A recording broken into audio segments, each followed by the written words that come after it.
there's been 100+ years long tradition of people calling themselves socialists, even though they don't do things that are incompatible with capitalism. You can't advocate for a party that you think is supporting genocide. You need to inspire voters. You can't just be like, yeah, this guy's like supporting the Hitler of the century, but also vote for him. You're never going to do that. Your voters, your audience won't turn out. I think the problem is that I don't think Americans just have the vocabulary to deal with this problem.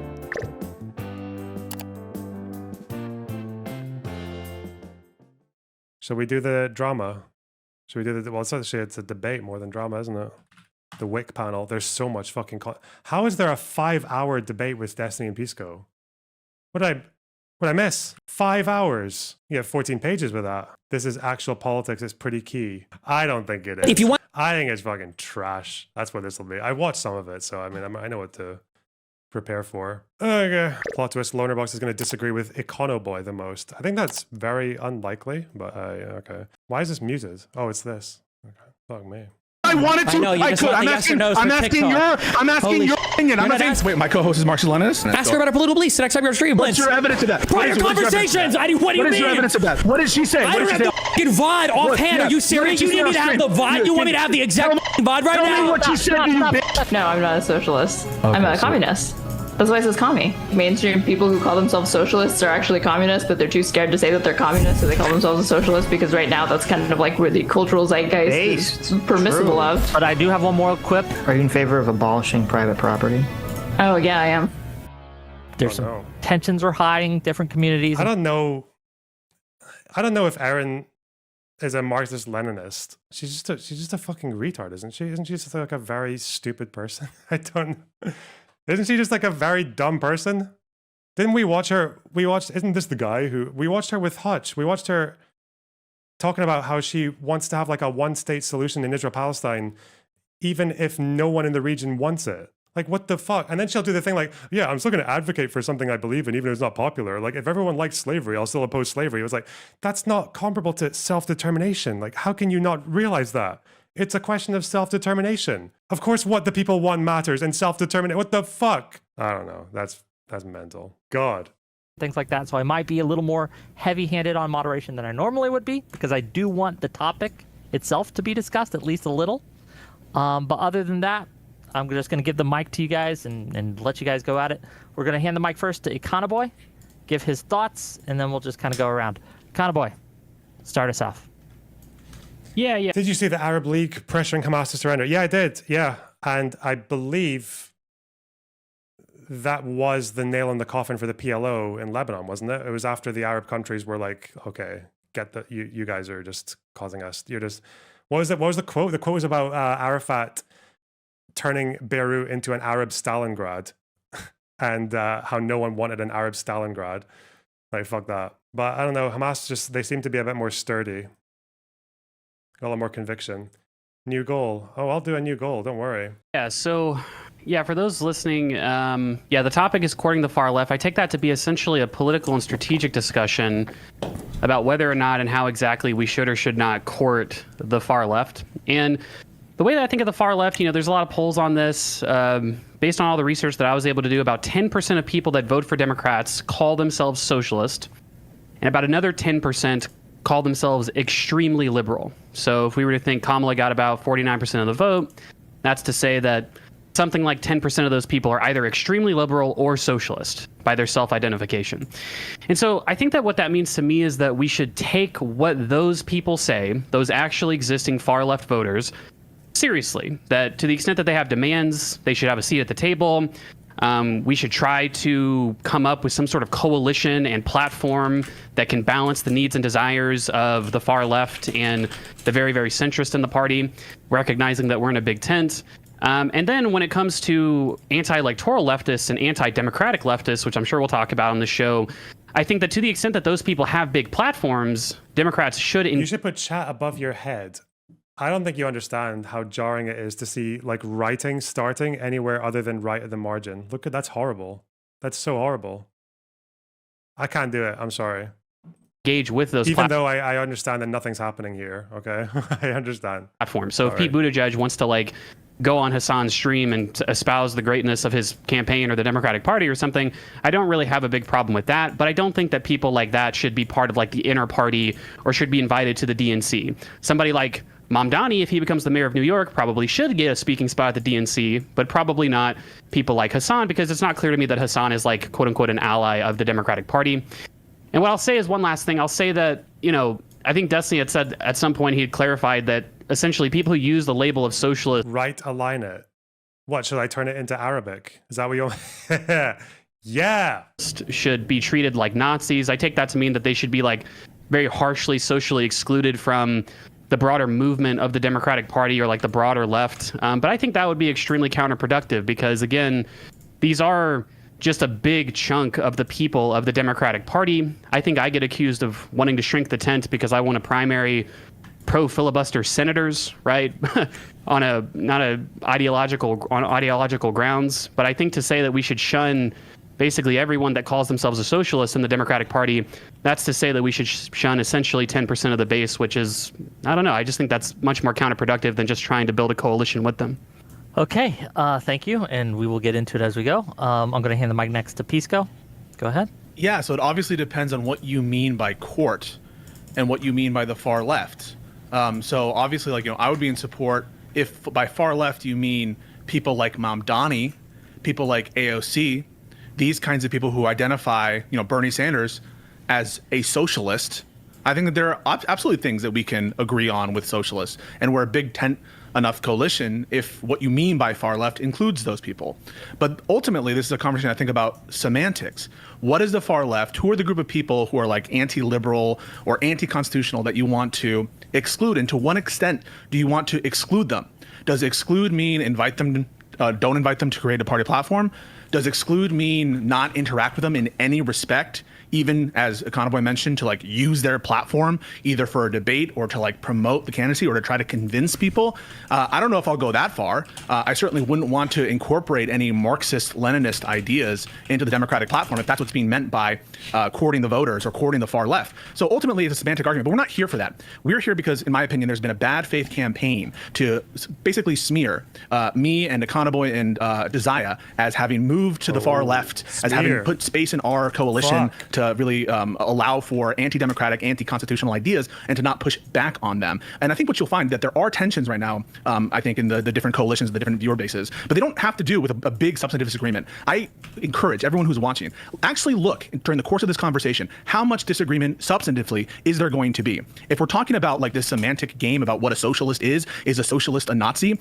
Stephen is going to just get crushed on that argument by Econoboi in terms of what a normal person means by the term socialist and how those terms are used.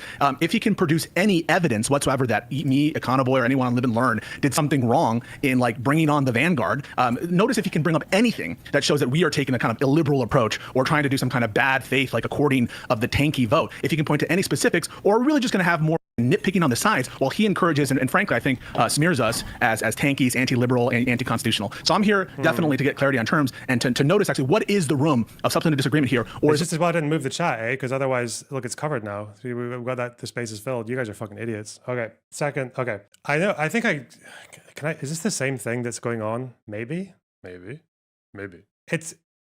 feels like the same issue that I get when it comes to anti-Israel people.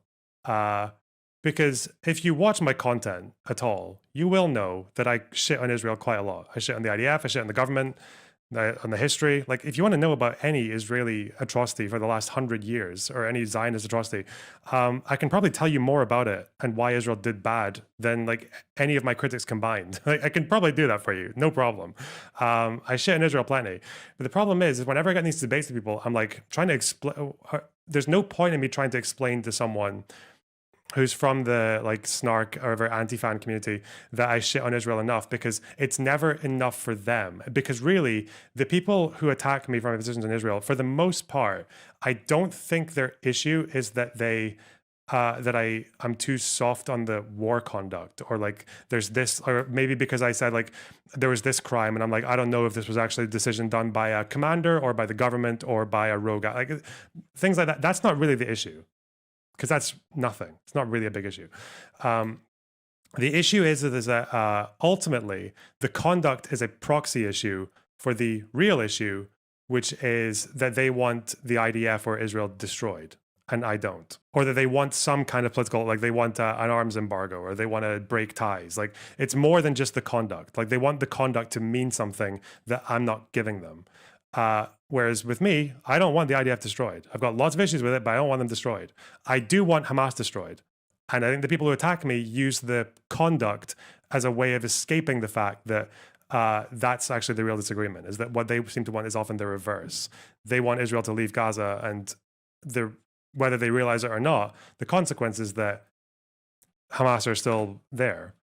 But the problem people have with me is not my take on this or that bit of conduct or like the aid or whatever. It's really that they want me to see Israel as an enemy. And that's what I don't give them. And that's what leaves them wanting.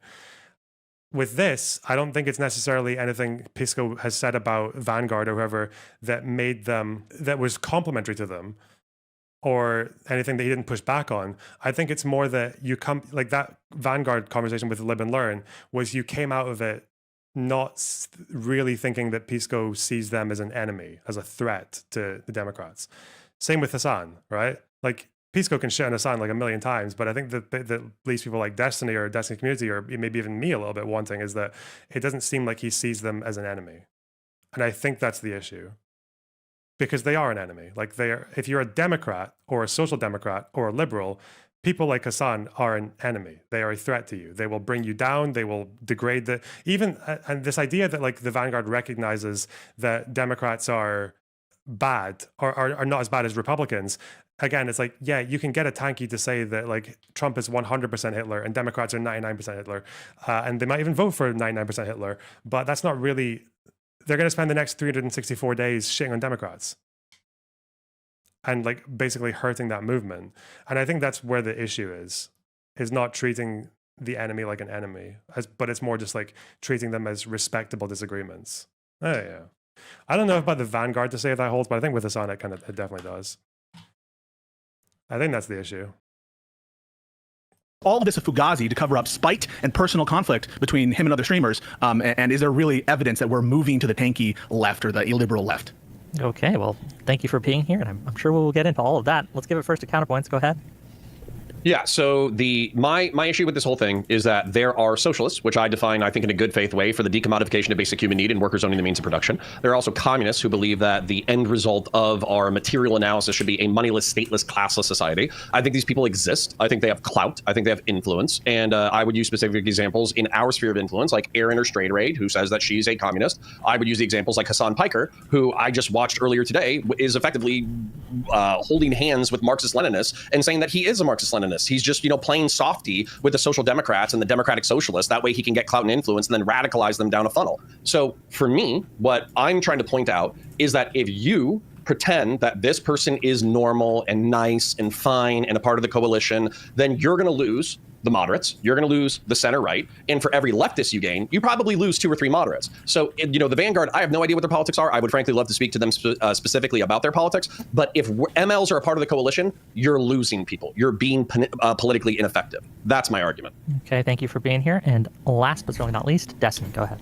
Yeah, so I think that when I was making the rounds debating Nazis in 2016 to 2018, one of the most common things that I heard from kind of like the centrists that basically gave more credence to all of the far right ideas was point to where I support this. Show me where I said that I'm racist. Show me where I said that I hate Jewish people, or I'm anti-Semitic, or I'm, trying to be a white supremacist. And there was always this like annoying fight that I would have to do where in order to start debating the Nazis, I'd have to chew through all of these epic centrists first who would say, well, I'm just a classical liberal. I'm Sargon of Akkad. I'm not actually a white supremacist. I just happen to give cover for all of these people. I don't think Econoboi or Pisco or Josiah or any of these other people, I don't think they're becoming tankies or anything like that. I just think there's a very annoying cover that's given to a lot of these people where there's like, we can 100% discern and decipher every single intention that Donald Trump has. We have no problem calling him a fascist outright. But then when you have people that hate the Democrats, that shit on our candidates, that attack everybody on our side constantly, we're like, well, I don't know what they really think or how they really feel. Or when it comes to people like Hassan, like even earlier today in my subreddit, Econoboi, when asked about supporting Hassan, will say things like, well, I don't think I necessarily agree with him on everything. He says, I had a don't have a generally positive view of Hassan, and I think I would flatly agree with many of the criticisms levied at Hassan. That's just in my mind, even though it seems like there's some kind of separation there. That's just a wild statement to make from somebody who openly supports terrorist groups that kill civilians, or openly supports enemies of the United States, or openly supports the subversive propagandizing of our entire political party to hijack the entire movement to destroy, if not the Democratic Party, maybe even all of the entire United States of America. So I'm sure we'll get into it. I don't think it behooves us to just say all of this is a semantic disagreement. I think it's actually really important to define what a leftist is, because I think that it's important for the people to know where everybody stands, and it's important to get rid of people that are intentionally trying to obscure their beliefs and come in under the guise of being a leftist without actually stating, what their position is, and then having this this dual role that they get to play, where they can propagandize people and radicalize them without actually ever stating what it is they're trying to do. Are you for the complete total abolition of our democracy, or are you just somebody who wants the government to do more stuff?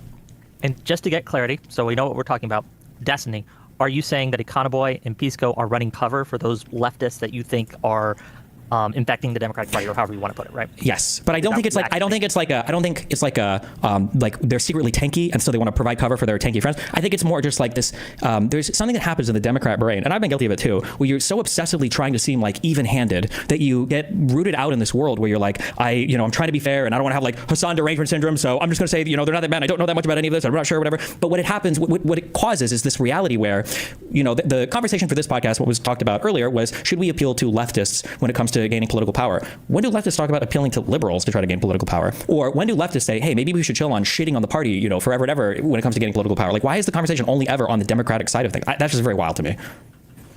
Okay.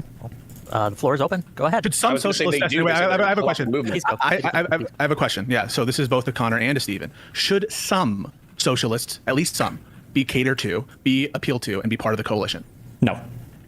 So you would agree, therefore, that Bernie Sanders, AOC, and Mamdani should not be catered to and part of the coalition, correct? Depends on what you mean when you say catered to. So, for instance, head of a ticket being a socialist like AOC, Mamdani, if they are the nominees, should we support them? Yes, but that doesn't mean you're catering to socialism. So, okay, but you understand... Wait, hold on. You recognize that supporting somebody at the top of a ticket... Well, if you want to play the yes or no question, I can play the same game. You understand that supporting somebody being at the top of the ticket doesn't mean that you are centrally supporting their ideology. For instance, it's possible to cater to, in a roundabout way, people that are further to the left of you without catering to far leftist beliefs, right? Correct, but you would agree, like, if the socialist is at the top of the ticket, socialists like Bernie Sanders... I think that's a very... The problem is that Stephen has a very retarded definition of socialism, where he kind of does like this no true Scotsman, where he just thinks like everything that isn't like establishing a socialist society means you can't be a socialist. So anyone who wants there's a problem there though, right? It's like one, Wittgenstein, the meaning of a word is in its use. There's been 100+ years long tradition of people calling themselves socialists, even though they don't do things that are incompatible with capitalism, right? So if someone says, for example, I want to nationalize healthcare, does that make you a socialist? Well, back in the day, it did actually. People who did want to do that, like if you want to take something from the market into public, that transitional period, that would be like a socialist action because you're socializing the thing. But does it make the society that you're building socialist? No.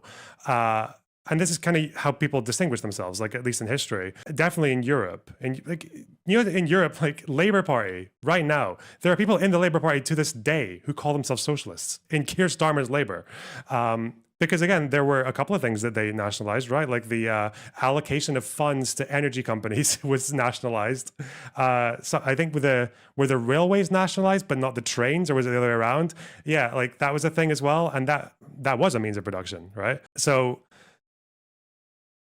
I think moving things from private to public is something that people who call themselves socialists have done for over 100 years. You're probably not bucking that trend as a streamer. You don't think you have the capital to do that. But it's also the fact that if we talk about, like how do you get around this question then? So if someone wants to just nationalize the health service, that might not make them a socialist. Like that might just be like a liberal who wants to nationalize one thing that used to be dominated by private. But then what if someone wants to nationalize the health service, energy, like fuel and gas and things like that, water in some places where water is privatized, electricity, maybe like railways and the trains. Like say if they want to do all that, maybe even tech, like Silicon Valley or whatever the fuck. But then but they're okay with keeping like groceries and like food retail private. Does like, is that person really just like an average, like your average liberal? Like, is that just a liberal? I don't know. I feel like if that person called themselves a socialist, I don't really know how you'd object too strongly to it. The problem is that you need to distinguish between, because socialists who actually just want to nationalize some things and increase wages and empower labor, they're never going away. They're going to call themselves socialists. You cannot change that. So you're not changing 100 years of precedent. Which again, that's the joke I tell, right? Like the only good socialists, or the only examples in history of good socialists, are social democrats who didn't do any socialism. You know, like Clement Attlee and shit.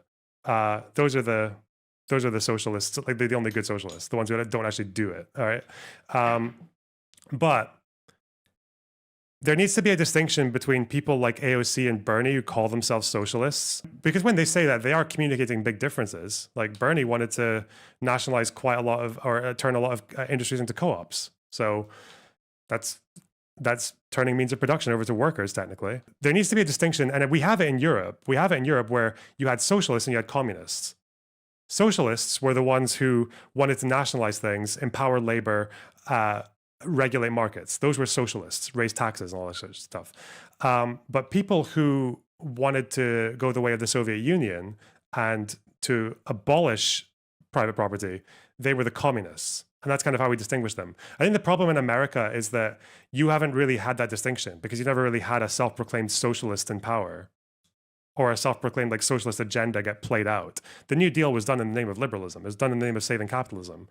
So I think that's kind of where America needs to have that like reckoning, is learning how to find these terms in a way that separates your Bernies from your Hassans. Because the problem, and Bernie had this issue, was he called himself a socialist, and then he attracted a bunch of communists. He attracted a bunch of, and when I say communist, I mean like Marxist, Leninist, abolish, like kill landlords, like all the retards basically.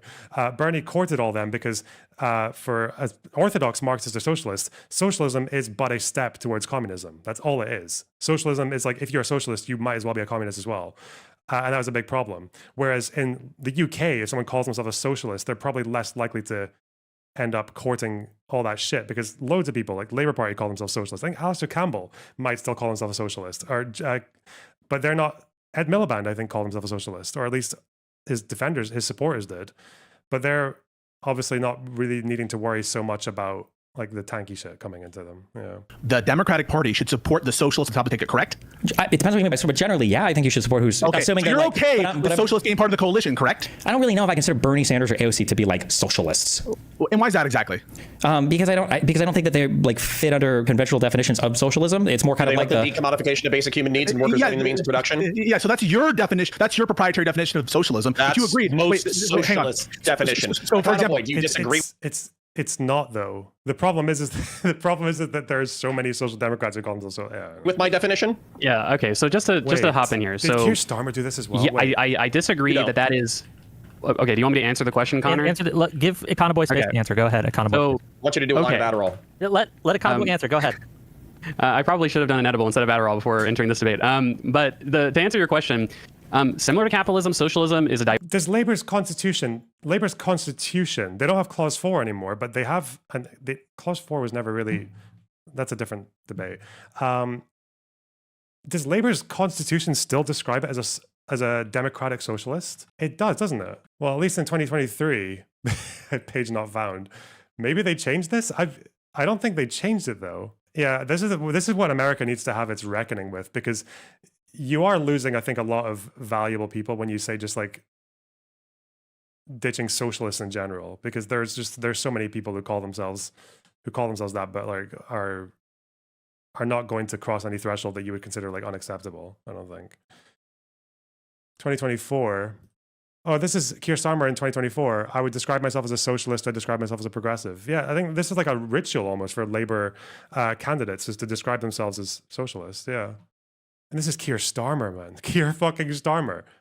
After the Corbyn purge, bro. diverse universe of people. There's a lot of people who call themselves socialists. Some of them are Marxist-Leninists. Some of them are like what you might call like moderate, like right-wing socialists, I guess, like me, who say that we should just collectivize the ownership of production.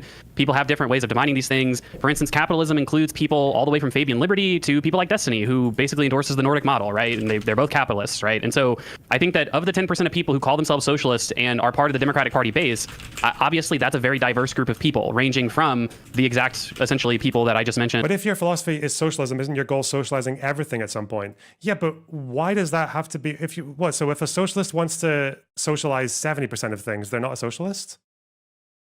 I don't get that. I don't know why there isn't like a spectrum on it being like a guiding principle. Yeah, I don't know. As well, and I think that's a very sensible way to look at who calls themselves socialist and why. To Destiny's point of when Donnie's not a socialist, or that Bernie's not a socialist. That's crazy. Just one more sentence to Destiny's point about when do like the left wingers ever cater to the moderates? Well, I mean, I seem to remember people like Bernie Sanders and AOC taking very collaborative positions with people like Biden when he was in office, and I seem to recall like Mamdani, he took a very collaborative position with people like Brad Lander, and Mamdani's campaign, to the extent that it appealed to people broader than just the left wing, he made that conscious decision to do that. He didn't run on a campaign of seizing the means of production. He ran on a campaign of like freezing the rent and providing childcare to people, right? I mean, I take that to be in some sense a means to cater to a broader base of people than just left wingers, essentially. So I think that if we want to talk about catering to socialists, I think that the issue that we have is there exists a world where you have a bunch of like Bernie Sanders, AOC, maybe Mamdani types of people that are part of your movement and part of your coalition. And I think that if we lived in a world where there was a rich media environment with a lot of people who were socialists, who, you know, some supported the liberals, some kind of didn't, and some were like really against it, then we could have that conversation. But right now, it seems basically ubiquitous across the entirety of the left-wing media landscape to aggressively and violently shit on and attack Democratic candidates as harshly as possible. I just saw, and I'm sure you guys saw, that Vanguard tweet saying that Pete Buttigieg looked like and smelled like a rat. Pete is one of the most like popular Democratic figures making the rounds on shows. I just watched Crystal Ball fucking roast the fuck out of a senator from Michigan because she wouldn't give like the singular one answer on the Gazan issue. If this is the world we're going to live in, where you want to say, oh, well, socialism encompasses a broad range of people, but when I look to the media environment, almost every single person that would even flirt with the label socialist relentlessly shits on the Democratic Party. I don't know if I can really say, yeah, sure, we should also appeal to these people. It's just not the right media environment for it. But there's a definitional issue here, which is you're saying that Bernie Sanders and Zoran Mamdani are not socialists. Explain that. That's not really responsive to anything I just said. So no, because you were not responsive to the issue at hand, which has to do with the definition.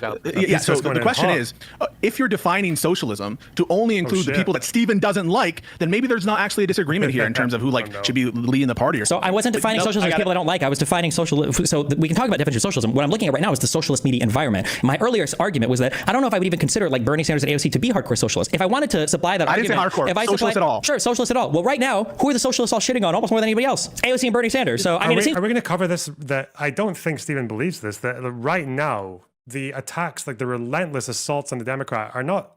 They are coming from socialists in some way, like the Vanguard with all their complaints about they should have bullied Manchin into 15-hour minimum wage or whatever. Like how stupid. Like even as not an American, like. Even I know how fucking dumb that is. But there's this intersection right now, though, isn't there? Because it's not just that you've got socialists attacking the Democrats on economic grounds. It's also that you've got the people who will defend them on economic grounds, say like Crystal and Kyle, but they will relentlessly attack Democrats on campism, on the foreign policy, right? Not because, even before Palestine, Kyle and Crystal, I believe Kyle definitely we're talking shit about Ukraine and NATO expansion. But now it's like grilling people on fucking genocide. And basically saying that like, and you do end up putting yourself into an incompatible position here, right? Because you can't advocate for a party that you think is supporting genocide. Like you're fucked if you're trying to do that. Because remember, if you want to inspire people to vote, you cannot say, yeah, well, I think they're committing a genocide and they're completely complicit and they love it when Arabs die and they're completely okay with Netanyahu just doing the Holocaust in Palestine, but also we should vote for them because free breakfasts in fucking Minnesota. It's like, no, that's not, you need to inspire voters. You can't just be like, yeah, this guy's like supporting fucking the Hitler of the century, but also vote for him. You're never going to do that. Your audience won't turn out. You're fucked. So I think there's this problem where like the dead weight on the Democrats, it doesn't just come from economic socialism. It also comes from campism as well. And even people who would otherwise be very like blue no matter who almost, people like Kyle and Crystal, or Kyle at least, are still in this very difficult position because I don't think they don't believe it. They genuinely believe it, but yeah.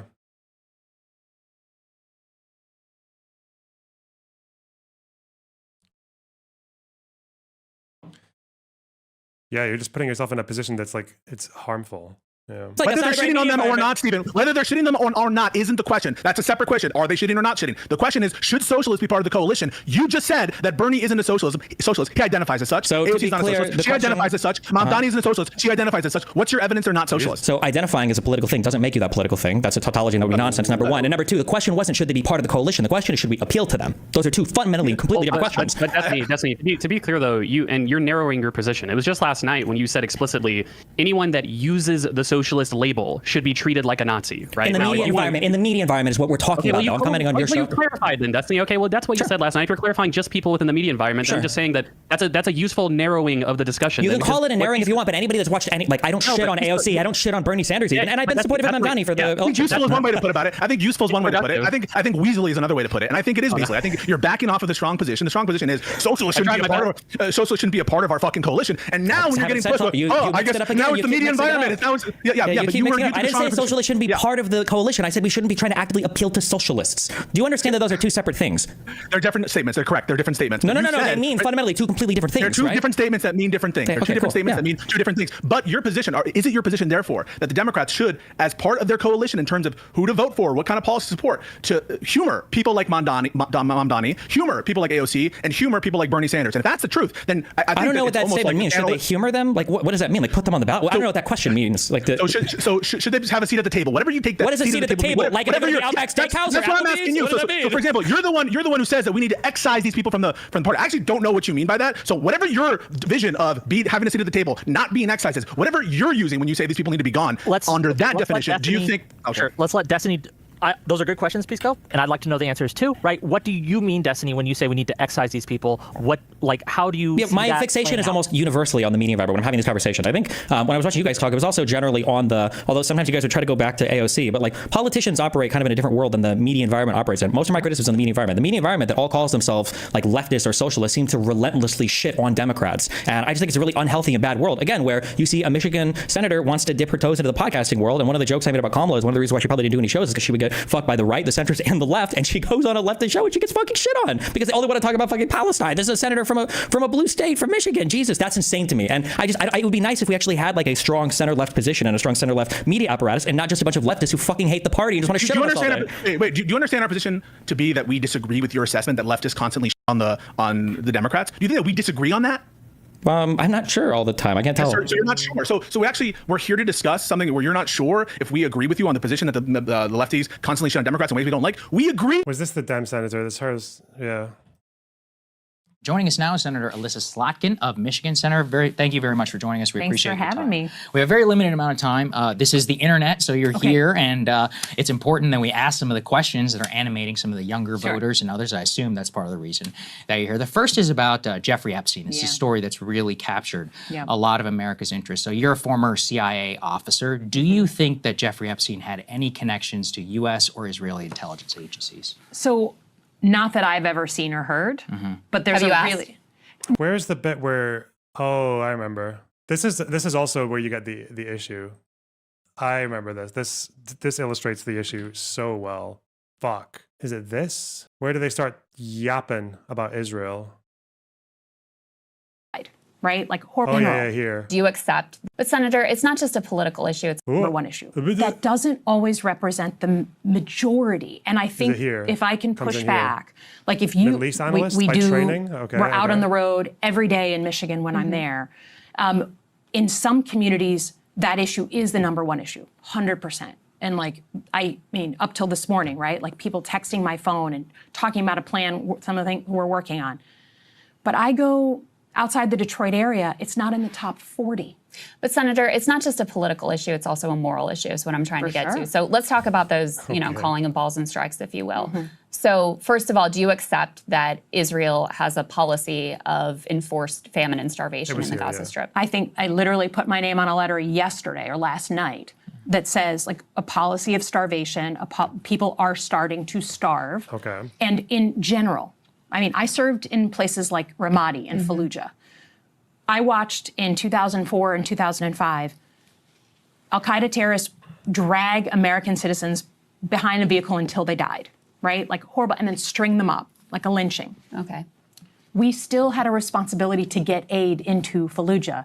despite the fact that we were fighting al-Qaeda cells in Fallujah. And I have been clear about that. So this is a crime against humanity. Forced starvation is a crime against humanity. The occupying power has a responsibility to get aid into the war zone, period. So by the law of war. So in addition, do you accept... So do you, again, it's like, these responses from Crystal are fucking useless. She's not saying anything.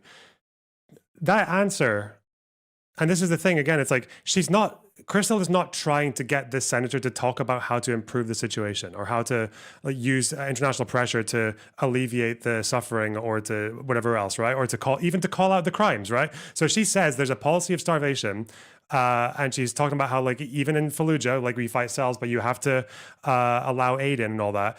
And then Crystal's response is, so it's a crime against humanity. And then she's talking again, like, yeah, the occupying power has responsibility to get aid. She's talking about the law. She's talking about pragmatism and why there's a legal and moral obligation to alleviate the situation. And she's just purity testing because, again, it's not about the aid. It's not about how to help these people. It's a proxy issue. This is a proxy issue because underlying it is the issue is like, do you want America to completely disconnect from Israel and just leave them on their own in the fucking wilderness? Is that's what you want? If not wanting the country destroyed. I don't know where Crystal is exactly there, but I think it's the former. This is what I mean by Crystal doesn't want prescriptions on how to help the situation or to a good explanation legally or pragmatically about why Israel's what they're doing needs to change. She wants to be reassured that Israel is this politician's enemy, right? That's the problem. That's why this isn't connecting. That the Israeli plan, as reported by Haaretz, as discussed openly by ministers like Ben-Gvir and Smotrich, as backed by the President of the United States, is forced ethnic cleansing. I think we have, as recently as yesterday, the Prime Minister of Israel talking about forced migration into certain areas and then potentially out of the country. That is not legal. That is not on any international standard since World War II. And I've been clear about that. So I would ask for a little bit of an open mind. Okay. Well, what I would ask is, listen, I'm a YouTuber. You know, I have my words. That's all I have. Yeah. But you're a United States Senator. Like you're not the president, but you have power. So what are you going to do?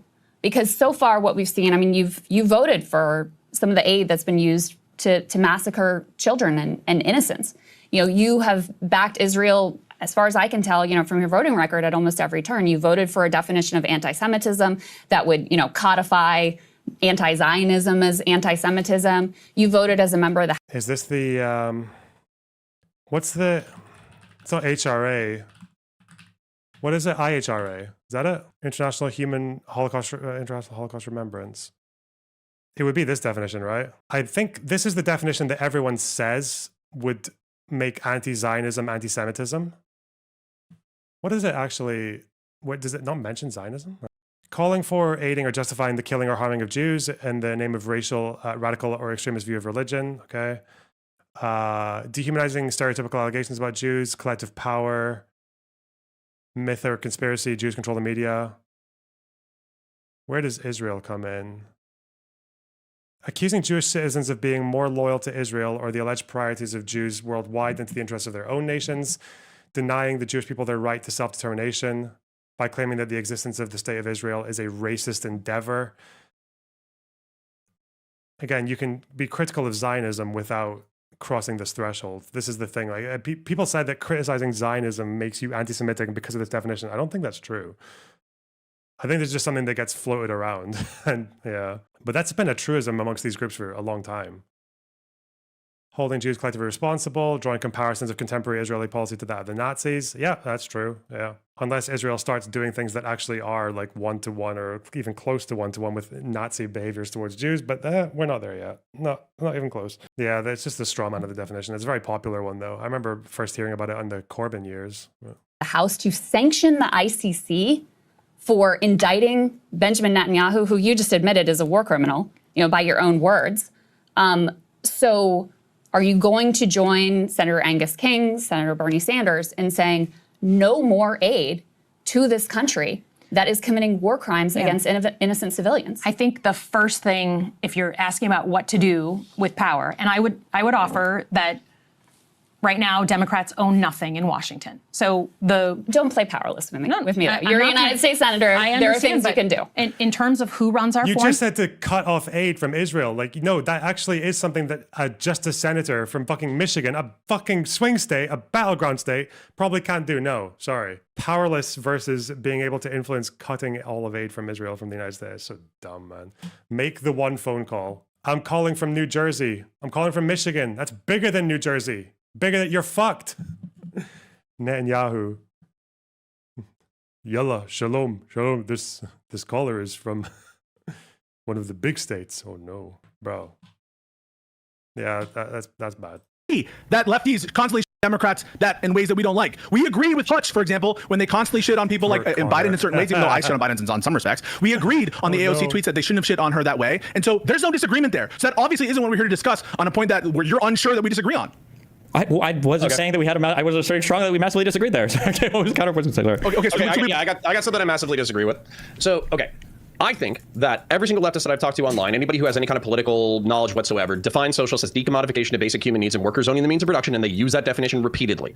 I think that my frustration is that there are a bunch of quote-unquote social democrats who talk about universal health care, or they talk about, making rent cheaper or some shit like that, which are social democratic Scandinavian policies. And I think they're using the term socialism backdoor in order to rehabilitate the image of this. And not just that, Hassan Piker and plenty of far lefties, plenty of MLs, probably the Vanguard as well, they're ecstatic that this is happening. They're ecstatic that Mamdani has social democrat policies. They're ecstatic that AOC have social democrat policies. They're ecstatic that Bernie Sanders have social democrat policies because it rehabilitates the word in my mind. That shift of the Overton window to maybe they agree with the policy. Is an insidious plot by... They like Mamdani because he says he wants to arrest Netanyahu. God, that's going to be a real fucking car crash when Netanyahu visits America and Mamdani isn't able to arrest him. Ooh, that's going to be a rough one. That'll be a hard day for the boys. Plots to manipulate the Democratic Party. I'll ask you, God, what if Trump and Netanyahu engineer a fucking op where they just walk past them? Oh no. Oh no. What if what's the Gavin Newsom thing? What if Netanyahu goes to Congress and does this? What you're looking at on your screen right now is still forcing. They have been told that they need to leave as unlawful assembly. Why is the fucking clip not Tom Homan, the border czar, said to me yesterday he did not rule out literally arresting you, nor Mayor Bass, if you interfere in his words. He said you hadn't yet. He's a tough guy. Why doesn't he do that? He knows where to find me. But you know what? Let your hands off 4-year-old girls that are trying to get educated. Let your hands off these poor people who are just trying to live their lives, man. Trying to live their lives, paying their taxes, been here 10 years. The fear, the horror, the hell is this guy? Come after me, arrest me. Let's just get it over with. Tough guy. I don't give a damn. But I care about... Imagine Netanyahu going to Congress with a Trump and doing a little fucking media op. Doing that to Mamdani. God, he'd be so... Fuck. I should actually be on the Hasbara payroll. I should be. Fuck's sake. My community. I care about this community. The hell are they doing? These guys need to grow up. They need to stop. And we need to push back. And I'm sorry to be so clear, but that kind of bloviating is exhausting. So, Tom, arrest me. Let's go. Tom Homan, the border czar, said to me yesterday he Maybe I'm just a sucker. I like this. I think that that was a good showing. That stuck in my head. Well done. And it's going to ruin electoralism. So we're going to get some actual clarity here. So to be clear, Stephen, you don't disagree that people like Mamdani, AOC, and Bernie, they're fine to be in the party, and we're fine to appeal to the kind of issues that they care about in their positions, correct? You don't have a problem with that? I would hold on. Really? I'm asking Stephen a question. I'm going to get to you and see if you disagree with Stephen, actually. Hold on a second. I want to say something before you and Destiny talk for the next 40 minutes. What I would say is that if the socialists are proposing social democrat policy, but then they get what they want, and then they try to yank the political window further left, that is something 100% that I oppose. Destiny, you and Pisco, go ahead and fight for the next. Wait, no, I know. I just want to ask, and I'm going to go to you, Connor, and see if you agree with Destiny, because I think we might all have a more disagreement with you, Connor, than we have within each other in terms of the substantive opinion. So I'm going to ask Stephen, do you have a problem with these people, the people identified, Mamdani, Sanders, AOC, being part of the Democratic coalition, and however you define Democratic coalition, and having their position positions catered to, or people having their positions in general as part of the Democratic coalition? Do you have a problem with that? Okay, so there's two separate questions. So one, like generally, I'm probably almost always going to support a blue candidate over a red candidate in this current media environment, or in this current political environment, number one. But number two, when you say, do you have a problem appealing to them? I mean, that means different things. If you say, like, would I have a problem if we were to appeal to Bernie Sanders coming out and saying, I want to socialize all of the means of productions in the United States, I would have a problem with that. But if you're saying, do you have a problem appealing to Bernie and AOC and Mamdani saying, we need to find ways to make, rent cheaper in cities, and that might mean a policy like rent control that I personally don't like, but, if they want to try it, I mean, I wouldn't be, like, fundamentally opposed to having that as part of my party's platform, then no, I mean, like, it would depend on what things we're talking about appealing to. Like, agreed. You're okay with the socialist being at the top of the Democratic ticket in the sense of socialist. But again, Bernie Sanders. But this is part of the issue. You call it correct. Is that right or no? You can't. Am I wrong? This is not like a simple thing. You're like doing like a what is a woman at me? What is a socialist? Like the issue here I'm is that asking you. Do you have a problem with Bernie Sanders being at the top of the ticket? You got to let Destiny. That's a specific question. Top of the ticket? No. Like if him being a senator from Vermont, no. If he was president, probably not. But when you say a socialist, if you're talking about somebody who wants to abolish by law all of private enterprise and maybe even attack the democratic underpinnings of our political parties, right, and have a single party rule, I would be opposed to that. But that doesn't describe Bernie. It doesn't describe Mamdani. It doesn't describe AOC. No, correct? but Mamdani, Bernie, and AOC are on the outer perimeter of what is considered socialist, and they're attacked by the center part of what is socialist. That's my issue. You could probably find an outer perimeter fascist that I might be okay with. If he's some fascist who's like, yeah, I think we should protect America as an ethno-state, and I'm defining ethno-state as like the current ethnic composition of America, and I think that we should have like stronger rules on immigration. I was like, yeah, I'd probably support this dude. The problem is that, like, and you understand, and Econoboi laid this out, that Bernie, AOC, these types, they come from a long tradition of democratic socialists from like UK, Australia. He brought up Clement Attlee, and this is not some fringe movement. These are democratic socialists that just in countries. Clement Attlee is a really good example against Pisco, I think, in this context. Clement Attlee is actually a good example in favor of Destiny, if you know about his thing. What was that? What was Clement Attlee's attitude towards communists? Because, okay, Clement Attlee, context, 1945, he defeats Winston Churchill in an election with a landslide right after World War II, and he brings in the NHS, he nationalizes the railways, he nationalizes a bunch of utilities, he strengthens unions, he does like state pensions become a solidified thing. He does quite a lot, okay? Like the birth of the British welfare state, basically. Clement Attlee is a fucking banger of a politician, okay? Like, he calls himself a socialist for those reasons. He describes his program as socialist, and what he's talking about is nationalization of healthcare and other public goods. That's what he's talking about when he talks about socialism. And he distinguished himself specifically from the Liberal Party, which didn't want to fuck with the markets. Because I think before Attlee, healthcare was administered by markets and by charities, right? Charities. I don't know if the poor law institutions were still there in 45, but any case, that's what he pushes for. Does anyone know what Attlee's position was on communists, out of interest? Does anyone know? He hated them. He was staunchly anti-communist because the communists hated him.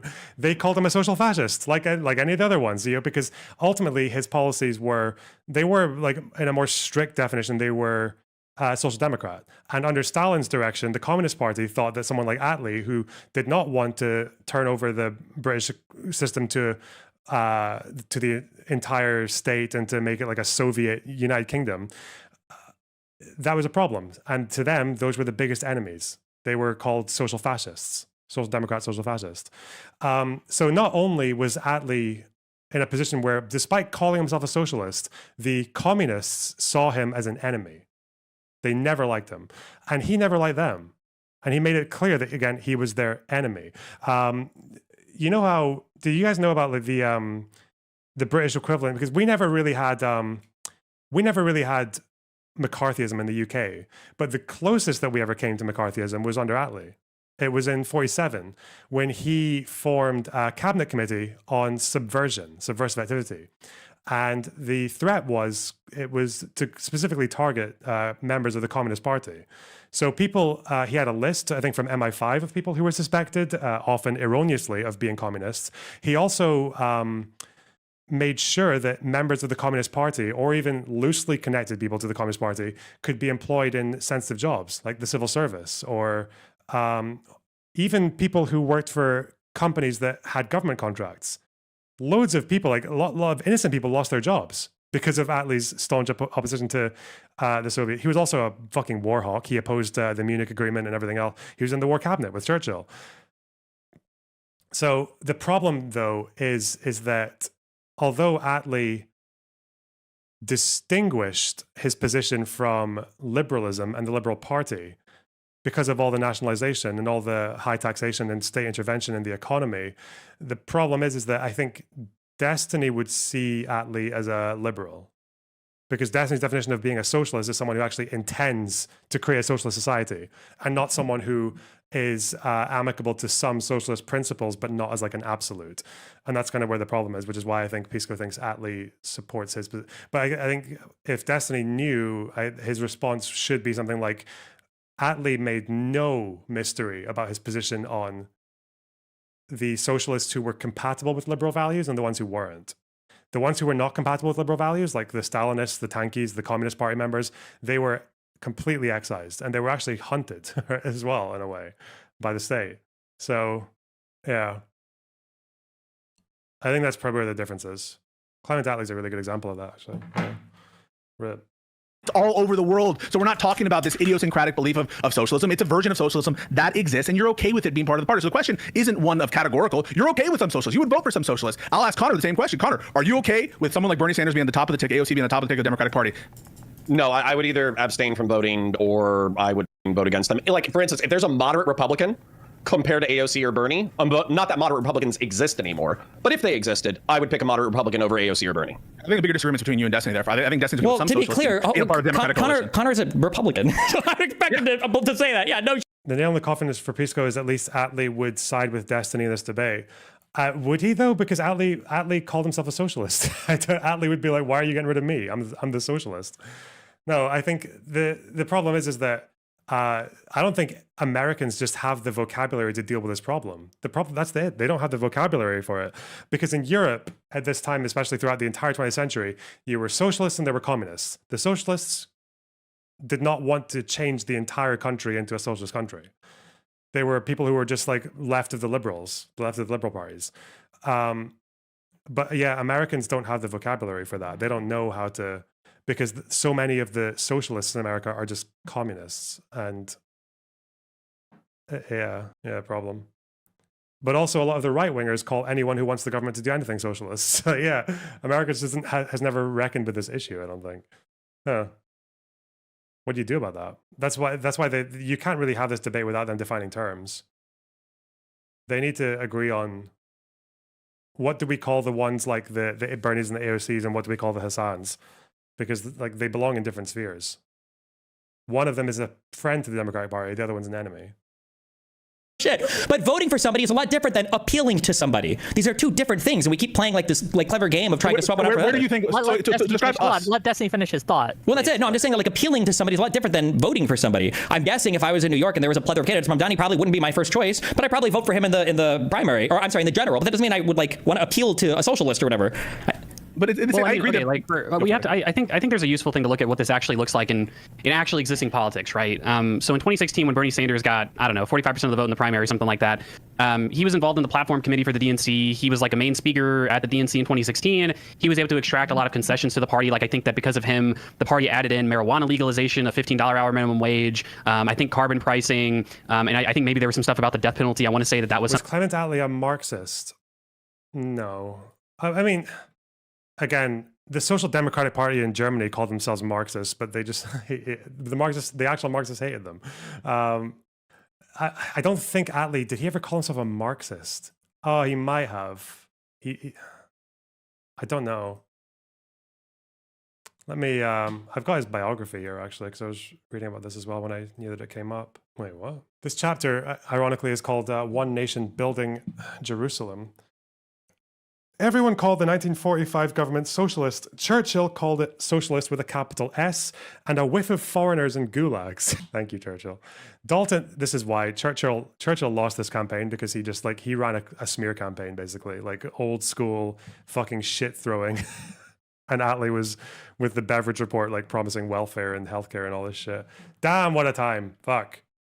Dalton called it socialist as He put it more than once, with a song in my heart. Attlee just called it socialist. What did they all mean? They did not mean Marxist, nor did they mean that it implemented the now celebrated Clause 4 of the Labour Party constitution. Written by Sidney Webb a quarter of a century earlier and abolished by Tony Blair half a century later. Wait, Clause 4, yeah, the common, Clause, again, this is the thing, right? Because the Labour Party program had Clause 4, which is basically what they're defining socialist character, which was supposed to be them saying that they wanted to bring in the common ownership of the means of production, distribution, and exchange. It's about as socialist as you get. They never did it, though. Tony Benn in the 70s, I think, tried to push for closing factories and steel mills, I think it was. Steel factories, and turning them into co-ops, but the government didn't support it. So that was one actually quite strong attempt to socialize the means of production, common ownership, but it didn't actually go through. But yeah, that's the thing. Clause 4 was like, it was like a virtue signal. Like they never really did it, you know? Two great sectors of industry, one sector nationalized, the other in private hands, as Attlee put it. Yeah. But the problem is that Stephen would see this and just say it's liberal. That this is just liberalism. Like it is liberalism, it's within liberalism, but I don't know, you have to, at the time, the Liberal Party doesn't want this. They don't want to nationalize things. They don't want to bring things from the private into the public. They don't like that. Unless we're talking about the military or some shit, right? Or industries that support the military. But yeah, no, I don't think he would ever, I don't know if he ever called himself a Marxist, but yeah, there was a distinction there, I think. He never read Marx. Oh, I didn't know that. Bro, no one's ever read Marx. Fuck, that waste of time. Absolute waste of cock. Something that Bernie Sanders really pushed to add into the Democratic Party platform. You know, and again, that's like a very direct appeal to Bernie Sanders and like an appeal to the unity between the centrists and the socialists and the Democratic Socialists. No, nothing. What policy there was socialist? Okay, so have you read Marx? Yeah, I've read Capital Volume 1 twice, and I've read the 1844 manuscripts. Those are the full things that I've read. Otherwise, it's just excerpts. I mean, the 1844 manuscripts are actually quite good. They're short. They communicate his ideas fairly clearly. Capital Volume 1 is a waste of time. I don't know. I mean, it's interesting, but you can just read one of the fucking 10, 15 books that have summarized it very effectively. Marx repeats himself a lot. It's really annoying. Right, the problem, because nothing that you just said there was socialist, and there's this game that's played where leftists. Destiny, you're wrong about that. You're completely wrong. 15 an hour is socialist. Okay, do you think a progressive income tax is socialist? Not necessarily, no. Right. So the Communist Manifesto proposed a progressive income tax, right? Ooh. So does that make it a socialist policy? I would say, generally speaking, that the Communist Manifesto, you know, the manifesto of the Communist Party, like it probably is something of an authority on what it means to be a communist. The Communist Manifesto is a pamphlet made so that farmers could read it and join a violent revolution against the state. Is that where we're going by the defining document of all, like what? Like there are going to be aspects of communism and socialism that are shared by liberalism and democracy. Oh my God, this is so bad faith. So Econoboi brings up a point. He says, is this policy socialist? And as it's sort of embodied in the Communist Manifesto, and you call a broader point and say, well, the Communist Manifesto has this other purpose. The Communist Manifesto. The Communist Slamifesto, does that, because it includes progressive taxes, does that make it socialist? I don't know. What do you do in a 100-year period where the only people really pushing for progressive taxes to any serious degree are calling themselves socialists? What do you do in that situation? I don't fucking, apart from in America, because I don't think Roosevelt ever called himself a socialist, right? When he imposed progressive taxes. Yeah, I don't know. America's fucked. Americans can't have this conversation. They need to adopt the European way and stop with this nonsense. Communist Manifesto, full text, the plunge. The easiest argument is it's not a socialist policy in the sense that it doesn't really but isn't it seen as like a transitionary policy? Wait. I need to make sure because it's the 10 points, the big 10. Where is the fucking 10 points? Hey, tax, Carl. Why is this broken up into... Can I just get the whole thing into... Of course, in the beginning... Okay, the proletariat will use its political supremacy to wrest, by degrees, all capital from the bourgeoisie, to centralize all instruments of production in the hands of the state. The proletariat organizes the ruling class, and to increase the total of productive forces as rapidly as possible. Of course, in the beginning, this cannot be effected except by means of despotic inroads on the rights of property and in the conditions of bourgeois production by means of measures, therefore, which appear economically insufficient and untenable, but which, in the course of movement, outstrip themselves, necessitate further inroads upon the social order, the old social order, and are unavoidable as a means of entirely revolutionizing the mode of production. These measures will, of course, be different in different countries. Nevertheless, in most advanced countries, the following will be pretty generally applicable. Abolition of property and land and application of all rents and land to public purposes. A heavy progressive or graduated income tax. Abolition of all rights of inheritance. What is abolishing inheritance tax? Is that or is it abolishing inheritance? Is that communist? No, obviously these are means to an end, right? These policies are the means to the end of despotic inroads in the rights of property, or to centralize the means of production in the hands of the workers. That's the point here, right? But they're not inherently socialist just because they are used by socialists. Every socialist likes progressive income tax, but not everyone who likes progressive income tax is a socialist, kind of thing. Philosophy, P's and Q's. Get Dr. Avi in here. Tell us what fallacy that was. Give me the equations. That's not the question on the table. That's not the point. So that's not the point. So the point is that it's not about whether or not we would semantically define something like a progressive income tax as communist or not communist. It's about these broader movements and what their general ideological disposition is on all of the different set of possible positions within the policy debate. So I would agree to your point that in terms of socialism being the decommodification of labor and also the collective ownership of the means of production, if that's the way that you define socialism, then obviously these aren't socialist policies, quote unquote, but that doesn't mean that you're not appealing to the broader socialist movement and the broader socialist apparatus of advocacy when you propose things like a $15 an hour minimum wage. Econoboi, just for clarity, so I understand, you're saying, when you say I want to appeal to socialists, you're saying things like, pick policies that socialists would also like. I'm saying that insofar as socialists and very progressive Democrats are a part of the actually existing base of Democratic voters, they should have some proportional say in things like party leadership positions, committee assignments, the platform of the Democratic Party, fundraising distribution, activist-based organizing, strategic discussions. They should have some kind of proportional say in all of those discussions. But the problem is those people, if they truly identify as socialists and not just liberal light or socialist light or whatever we're calling these people, they're not going to be pushing for these outer perimeter things that socialists might agree with when it comes to liberals. So when you say a $15 an hour minimum wage or a progressive taxation system, these are quote unquote socialist policies because they're mentioned in the Communist Manifesto. You don't need communism or socialism to talk about either of those issues. And what I don't like is this weird game that's played where somehow socialists are allowed to no true Scotsman every single good thing that our capitalist liberal society has produced and say, oh, well, you like vacation days? That actually came from socialism. You like a minimum wage? That came from socialism. You like labor unions? That came from socialism. And every bad and shitty thing is ascribed to the capitalist part, despite the fact that that's what's even creating the necessary prerequisite wealth to even have these other things. The No True Scotsman. Wait, Destiny, what does that have to do with? Wait, I don't know. Isn't what he's doing a No True Scotsman as well? Because when he's saying that socialists, that people who advocate for nationalizing a whole bunch of shit, even if it's forms of capital, it still might not necessarily be socialism because it still allows a free market and private property to exist in the economy. I think that's maybe the issue. Yeah.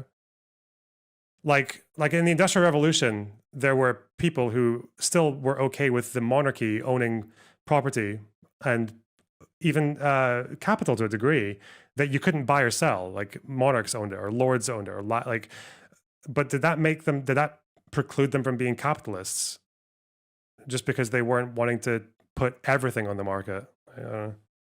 Or even the majority of things at the beginning. I don't know. Destiny's distinction is whether you want to foster class consciousness. That means absolutely nothing to me. What the fuck? I mean, unions typically have a form of class consciousness when they advocate for themselves, right? I don't.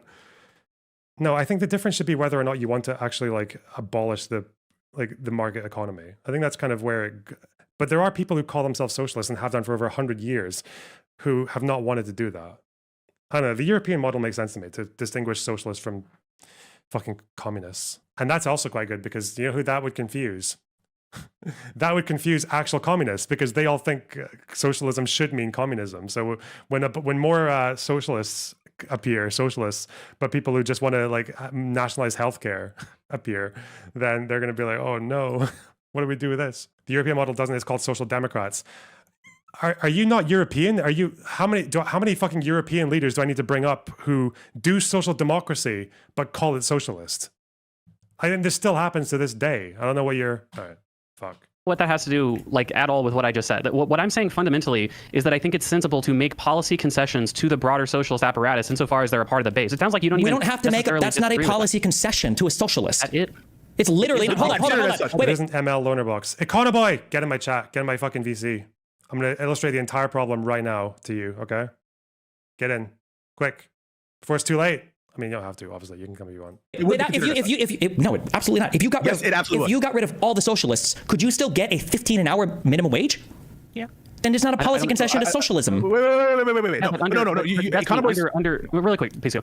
Destiny, even under quote unquote liberal economic frameworks, people in my replies are calling countries like the Nordic societies liberal capitalist societies, even though they do quote unquote socialist things as you would just define, like social ownership of the means of production. Like there's a lot of quote unquote socialist policies that those countries have engaged in that people are labeling as liberalism and doing these kind of things. And it's like, whatever, if we want to have narrow definitions of things, that's totally fine with me. But I think that insofar as like the socialist movement, and when we went to the topic of the debate, courting the left, right, conceding things to the left, the broader left, I include very progressive Democrats in that who might identify as capitalists or might be misaligned in some way. That includes things like broader progressive policies, like, I mentioned the death penalty, minimum wage, things like that as well. When I say court the left, and when I was designing this topic, maybe I could have been more clear. I'm not talking about issues that both liberals and leftists share. Like both of them agree that we should treat kids nicely. Both of them agree that we should be kind to our neighbors, things like that. I'm not talking about those things. I'm talking about things that are specifically and uniquely. So name them. left. So name them. So the only modification of basic human needs and workers owning the means of production. Holy fucking shit. Hassan is a good example, right? Hassan isn't a policy. Hassan isn't a policy. If you're talking about appealing to people, Econoboi gave you a response. He's talking about things that these people care about, socialists care about. If all you're talking about is people. No. Okay, so I'm going to say something that pisses me off about this conversation. Oh, somebody else started talking. I'm going to roll my eyes. Shut the fuck up, Pisco. Take your eyeballs and fucking shut them the fuck up, okay? Take your So eyeballs saying and shut everything the fuck good is socialism is dumb as fuck. No one okay? said That's not what I'm doing, Connor. Yeah, we did. No one fucking said that, dipshit. No one fucking said that, dipshit. Yeah, but we didn't straw man the shit out of you, Connor. You're being an idiot. You're fucking idiot, dude. You didn't say that. No one said that. My turn. I have the talking stick. Shut the fuck up. Okay. Conch. So saying like, a minimum wage is socialist, progressive taxes is socialist, firefighters is socialist, police are socialist, teachers are socialist. This is the kind of fucking bullshit that is the obfuscation that I'm talking about, where you're basically talking about normie lib governmental policies that are perfectly conducive to a free market fucking state, and you're like, it's just a gradation of the economics. Well, why don't we just go with the right-wing definition of socialism, where socialism is when the government does anything ever whatsoever. Connor, then at that point, I'm a socialist. You're not listening. J.D. Vance is a socialist. Everybody's a fucking socialist. Hold on. Give it to Pisco and Econoboi to respond. Yeah, so Econoboi specifically didn't say that. I'll let Econoboi do, but you're just not listening. But I want to talk to Econoboi. So just to be clear, again, I'm grounding everything that I'm saying in the actually existing people that call themselves socialists and call themselves very, very progressive. Now, if I could just finish, Connor, with all the bullshit about interrupting. So no, I heard it. Well, you interrupted, so just give me a second here. I'm grounding this in the actually existing people that call it socialism, that call it whatever, very progressive capitalism or very progressive like policies in general, right? So insofar as you're saying, my narrow definition of socialist policies is decommodification of labor and the socialization of the means of production, then to be fair, according to me and according to some other policies that have been proposed, that is like almost exactly what we would be doing. An example, wait, can I ask a question just real quick? I didn't come here to play Scotsman. Wait, not the policy game. I'm just curious. That's not what I'm doing. I'm doing the exact opposite. Okay, wait. Econoboi keeps bringing up like AOC and Bernie Sanders. Can you name somebody in the media environment that identifies as a socialist that is friendly towards the Democratic Party? Like what? Like in the mainstream? Anybody in the media environment? Why is that relevant? Because politicians. I don't want to change the conversation because politicians have to operate within the very real world of trying to get elected. So necessarily their positions are going to be probably a bit more constrained. And also these are people that maybe Connor has, but I don't shit on AOC or Bernie Sanders. That was never what this conversation was ever about, ever. I'm curious, in the media environment, are there any people that identify as socialists that are friendly towards the Democratic Party in the United States of America? A single one. Why is that relevant to whether or not? Because my main criticism, I'm telling you, because my main criticism is that you're saying Democrats should appeal to socialists, and you're picking the outer perimeter socialists that are the least socialist people who have won elections by being the least socialist people, saying that the outer perimeter beliefs that we're appealing to are things like a 15-an-hour minimum wage, which aren't even necessarily socialist policies, when the issue we have is that the central tenets of socialism, like the abolition of all free enterprise, the abolition of all private property, the destruction of the political parties in the United States of America, those are the people that are dominating the media environment. And you're asking us to appeal to those people to capture people like AOC and Bernie Sanders. I'm not worried about the AOCs and Bernie Sanders. I'm worried about the people that work for Bernie Sanders, like your Brianna Joy Grays, or the people that are running the entire left-wing media online apparatus, which is why I'm asking for a single person who identifies as a socialist that supports the Democratic Party. So if you're asking for a single person who identifies as a socialist that supports the Democratic Party, there's obviously a lot of those people. I just said those are 10% of the people that vote for Democrats. Media people. I want to make this point because it's relevant to the conversation we're having. Okay, fuck you, Pisco. If every time you open your fucking mouth, I go, it's impossible for you guys to linearize because your whole job here is to muddy the waters. I think you're muddying the water. That's exactly what I'm going to accuse you of momentarily. So you were brought in. You and Lick are being brought in to give cover to Destiny. Counter. I'm gonna offer. He's been brought in to give cover to Destiny. It's isn't it a 2v2 panel? Yeah, of course he is. What the fuck? Okay, whatever. Bit of a silly comment. Stop. Peace, go first, and then you can respond. Go ahead. Clearly, with respect to policies that socialists support, if what we mean by appeal to socialists is to literally propose policies that these types of socialists would support, you guys are okay with them, certain of these policies, right? And we're just now defining what the scope of that agreement is, what the scope of that overlap is, but you don't have a problem in principle with appealing to socialists if by appealing to socialists we mean promoting policies that they like, correct? Yeah, but that's a meaningless statement. The policies are good. Okay, so, well, wait, because the question would be, are you okay with appealing to members of the Lonerbox, Pisco is too far into the communist bubble. You're a fucking retard. I don't know, like, I've heard people say this. The problem that Pisco is going through right now, I haven't even seen that much of it, okay? I don't know. It's just an impression, all right? Caveat. It's not that he is falling down a communist fucking... Pisco is a liberal, right? He's always identified as a liberal. Pisco would vote Destiny over Hassan, all right? For all the people who get excited, like, oh, Pisco's going to be our, like, anti-Destiny rapist. Like, no, that's like... Pisco would any fucking day of the week vote Destiny over Hassan. 100%. But it's like... I think the issue he's got, and it seems, this is from just like, again, just an impression. It seems that he's not that familiar with how the Marxist-Leninists and all these people, like how they operate. And I think it's kind of like, I just don't think he's like as aware of the dog whistles or the like the subtext or like what they actually mean. And he's also in a position where, because he's quite a left-leaning liberal, he is also finding that some people who call themselves socialists are not Marxist-Leninists, but they often use the same rhetoric as the people who are the Marxist-Leninists. And that does just become, it takes time for someone to figure that out and separate one from the other. The fact that he hasn't done it in his first fucking year of streaming or getting involved in these discussions particularly, because I don't think he ever discussed socialist shit before this. Maybe he did. But yeah, I just think he's... I don't know if he's actually caught on to all that just yet. Because people say that he appeared on Destiny streams a lot. Yeah, but to talk about legal stuff or self-defense or January 6th, I don't know how often... Like, does that mean he was watching all Destiny streams when he was debating leftists? Like, I don't know that. If he was, that might be different, but...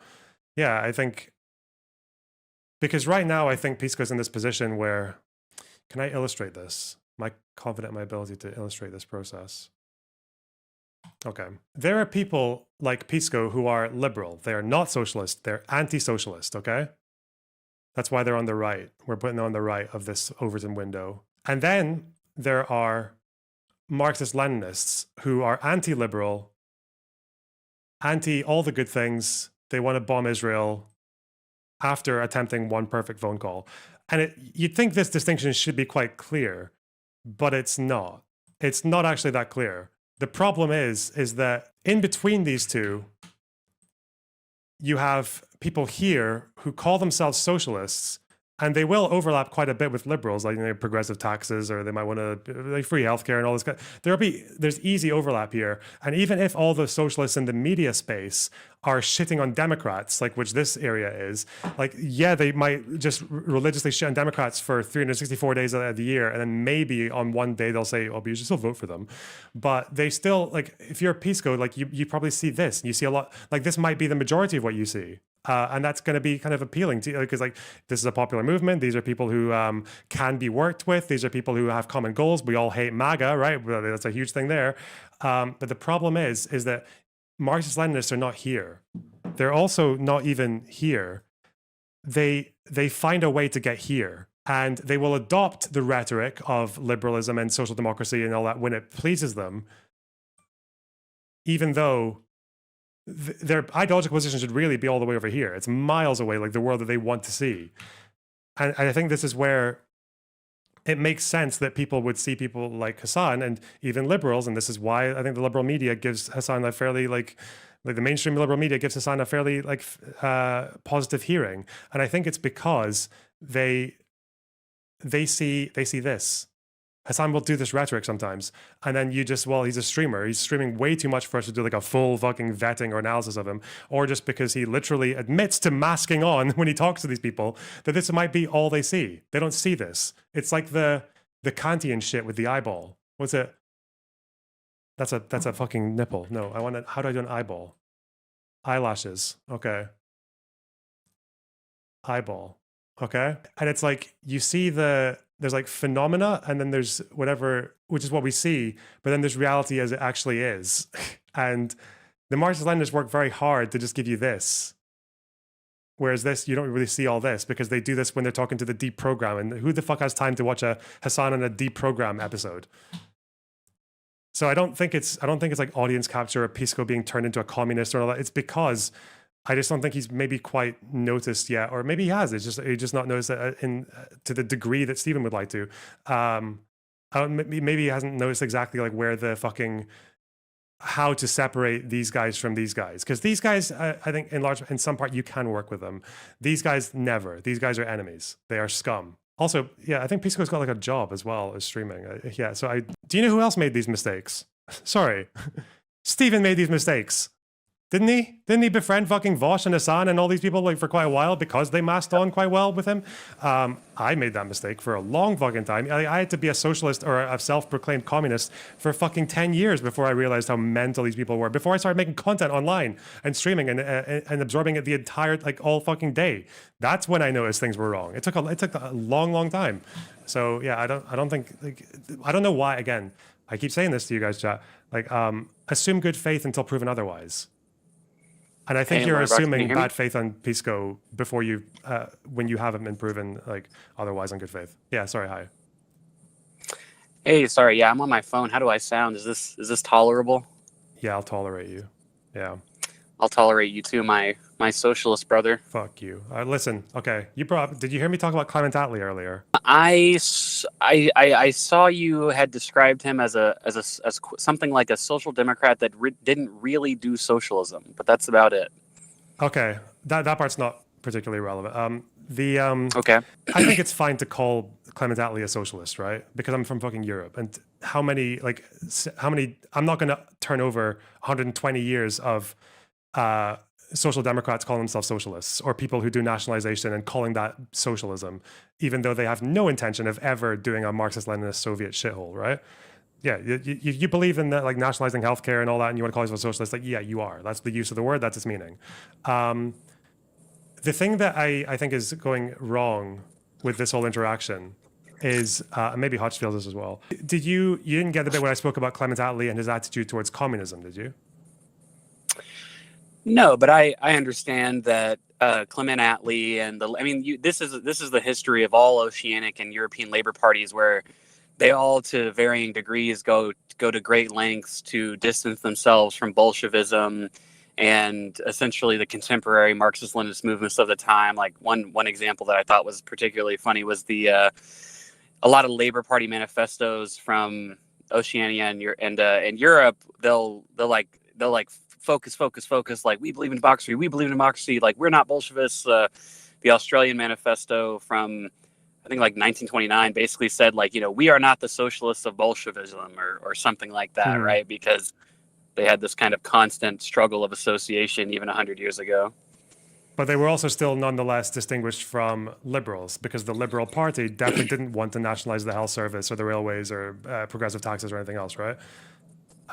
Yeah. Liberals and conservatives back then were, properly, there was the neoliberal turn for the socialist movements, but then conservatives became a lot less completely insane about, maybe we should have things like some welfare payments. But back then, yeah, they were really crazy. I think the problem is that Clement Attlee, he also had like a mini McCarthyist era. Like, at least the closest that the UK had to McCarthyism was under Attlee, when he formed the Cabinet Committee on Subversive Activity, and he got a bunch of people who were Communist Party members or even suspected Communist Party members, often erroneously, and he got them fired. Like, loads of innocent people lost their jobs because of the overreach here. And obviously there was never, I don't think, even back in the 30s when Attlee was saying nice things about the Soviet Union and their economy, the communists always hated him, right? He was a social fascist to them, and he didn't like them either, and he made it very clear. Like, he basically hunted them. I understand all that history. Yeah. Yeah, and I think this is where there's an issue. Fuck, I'm repeating myself, but I'm going to do it anyway. When I argue with people over Israel, often these debates present themselves as like issues over war conduct, and people think that I'm too soft on their war conduct. And then I can give them a million examples of times that I've shat on IDF war conduct, whether it's in this war or in the last 100 years. Like I know quite a lot about most IDF atrocities in history. The problem is that I don't think they're actually, but that doesn't seem to connect with them. And I think the problem that they have is it's not actually that I don't talk about the conduct or that I don't call it out or even that they think I'm too soft on it. I think the issue is because ultimately, for all I don't like about the IDF, I don't want them destroyed. And the people who come at me with these debates about conduct, they're not actually debates about conduct. They want the IDF destroyed. And I don't convey that Israel is my enemy to a degree that those guys want me to, because I don't think they're my enemy.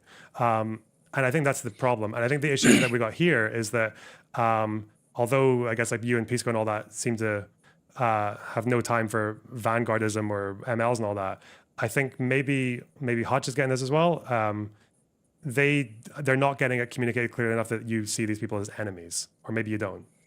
Does that make sense to you?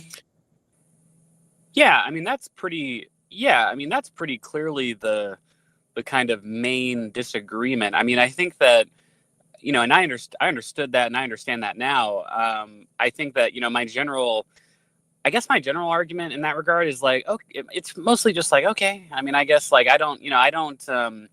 I'm not like usually the type. I mean, certainly there are some things that trigger me, and you know, I'll get a lot more animated and make it a lot more clear how strongly I feel about something in certain circumstances, you know. But I guess I just don't have, for the most part, I guess I don't have like the energy for that. Like I think that, for instance, if I had like yelled at the Vanguard and called them dumb fucks for saying Biden didn't even try with student loan forgiveness, you know, I think that like single clip would have prevented at least me almost entirely from being involved in this like supposed controversy with how we handled the Vanguard interview. Because it seems like what people want, like you said, is like that very sort of like stark, like separation between the two, and not for you to just say, like you said, like, oh, well, I just disagree. Like, no, I think Biden actually did do this, and, you know, have some pushback in that regard, which I guess I do understand intellectually, but it just doesn't seem like I think that my general mindset, especially with regard to like MLs, right, is that there's such a fringe kind of portion of the left that I don't really find it, I guess I just don't find it very necessary to like take some kind of extremely proactive like oppositional stance to them, even though I do oppose them, like you said. But it's like, you know, they're MLs. It's like, dude, this is like 1 in 10,000 people or something. Like, I don't know. I just don't know like how big of a deal they are, basically. Do you feel that in our space of like alt political media, do you feel the same about them, or do you think they have more influence than just like 1 in 10,000? Yeah, I think, if we're going to narrow the space to essentially online politics, like let's say like left of center online politics, then I would say that I guess I wouldn't necessarily use the word ML, but like generally speaking, like anti-democrat socialist media, like Breonna Joy Gray, Hassan Piker, you know, people like that are very like disproportionately represented, I would say. Yeah. Yeah, I think and obviously that's our space, right? Yeah, online. Yeah, exactly. Yeah, and this is it's really frustrating, because I feel like what I'm getting from this debate is that like people can't really find a term for what the issue is, because calling it just socialist is a really retarded thing from Stephen. I think like just calling them socialist is not really going to encompass it, because again, I think even he knows this. It's not even if they're not doing it over the economy. Like there's the Vanguard with all the fantasy about bullying Manchin into a 15 minimum wage or whatever, but it's not even that. It's like if they're not arguing about the economy, they're also dead weighting the Democrats on Palestine, right? Like because everything is a purity test over genocide and defunding the entire state of Israel, or maybe even going further and trying to like invade the country, as Hassan was saying. But yeah, I think there's this intersection of that like socialist like absolutism and also the campism on the left alt media that I think is just like, if it's not a threat to democratic success now, it will be in 5 or 10 years. Because it's everywhere in all media, and it's like it's just a cancer. I think it like, and I don't think them saying once or twice a year that, yeah, there's a harm reduction, you know, one is worse than the other. I don't think that undoes the rest of the year where they are just like dragging any left opposition to MAGA or anything else down, you know? Yeah, of course. I mean, I think, you know, I could buy the hypothesis that, you know, if you look at the polling for Gen Z and kind of the spaces that Gen Z and Gen Alpha kind of are operating within, you know, I could buy the thesis that, oh, well, you know, Econoboi, you might be right now that it's not that big of a deal, but, you know, in 10 years, maybe instead of, you know, 1% of self-identified socialists being Marxist-Leninists, maybe it's, you know, 25% or something like that. You know, it's like 1% of the entire country or something like that. It's like, you know, I could imagine something like that happening. And insofar as that does happen, well then, you know, I think I would get a lot more, I guess, militant in my opposition to them. I mean, you know, because I think that, like, for instance, I have a much greater kind of like visceral reaction to like Trump and like Trump supporters, because they're clearly, as a movement, just like so substantially more. I mean, like, it's like trivially true. Like the Trump movement is so substantially more powerful. You know, similarly with like on Live and Learn, right? Like a lot of I think pretty much we've had like essentially wall to wall, like positive, like, oh my goodness, like, you know, let's vote for the Democrats. Let's go. We got a lot of enthusiasm. Like we were pretty optimistic. And then when we lost and we had to adjust our priors, it was like, man, you know, yeah, like the Democrats, this and that, like they really need to adjust. And so we've had like more like wall-to-wall criticism of a lot of the current like establishment, more like tilt moderate leadership. But again, that's just because like those are the actually existing people that are brokering the power arrangements in our society, right? It's not that like if you listed out ideologies on paper, we would obviously agree more with Marxist-Leninists than with establishment Democrats. Like, no, like people have asked, like, would you vote for Hassan or Richie Torres? Well, like, no shit, I'd vote for Richie Torres. But I mean, it's like, obviously Richie Torres is a significantly more relevant power broker in society than Hassan Piker, if I had to guess. So yeah, I don't know. It's to me, I think it matters in the sense that they are a disproportionate representation in the alt media space, and that I do see it bleeding through. I think one of the reasons that Biden came off as so sometimes like incoherent on Israel-Palestine was because it felt like he was trying to appease, like, to do something to respond to the far left response to him, but also trying to balance that with just reality. And then you get really confusing policies about like talking about getting fucking 400 trucks in every day because like of some misunderstanding with UN data and shit like that. Like, yeah, I don't know. It just worries me. But I feel like we're in a position now where like you guys, because I'm not American, I don't really give a fuck, but you guys are like the SPD, and I guess like the KPD is sitting there thinking like, can we make use of this, or these guys, or not? Yeah. Well, I mean, obviously, like I think you know, like I think to the extent that like a Brianna Joy Gray type, you know, like where she's like, no, like literally it's like the morally right, strategically correct. She thinks it's like by essentially any axis, like it's the correct thing to vote against the Democratic Party and to vote for like the Green Party and, you know, like organizations like that and stuff. And it's like, I've had basically no patience for stuff like that. Like that's just stupid. That's completely dumb. I would never invite Brianna Joy Gray to be a part of the kind of like inner party of, you know, Democratic spaces. You know, I wouldn't want her to be part of, like, the only context where I would want to interact with Brianna Joy Gray is, you know, like either like it would either be like oppositional, like we would have a debate, or I would insert at least something of a debate. Like even if Brianna Joy Gray invited me onto her show, oh hey, like we got Econoboi here, he wrote this article about this and we're here to talk to him about it. Like he wrote about like socializing public wealth or something like that. It's like, yeah, and Brianna Joy Gray, like, hey, just to be clear, like this is why you should vote for Democrats, because like literally the only chance that we have to do this is by electing like DSA members to be members of Congress or something, right? Like similar to how like I think Pisco does a pretty good job of that, where like he'll get interviewed by Crystal and Sagar, and he'll make it a point to be like, hey Sagar, by the way, you were wrong about immigration, right? Like he'll just he'll openly say that in the interview. And I think that is like, at the very least, it's one way to address the criticism that you've levied of like, you don't necessarily want to like normalize or like allow Sagar to like pepper over his complete insanity on the issue of immigration and Trump. And so even though the topic didn't necessarily, it was like more of an interview for Pisco was more proactive and like, hey, Sagar, by the way, like you were kind of an idiot on this issue, right? And kind of forcing Sagar to openly be like, yep, no, I was totally wrong about that. Or at the very least, get him to try and like waffle on a defense. Like, I think that that's kind of how I would generally try to interact with those people insofar as they would platform me and as they become more relevant. I don't know what you think about that general strategy, but I think that kind of just fits my type of personality, I guess, and how I would think about those interactions. I don't know about you in particular, or I didn't see Pisco talking to Crystal and Sagar.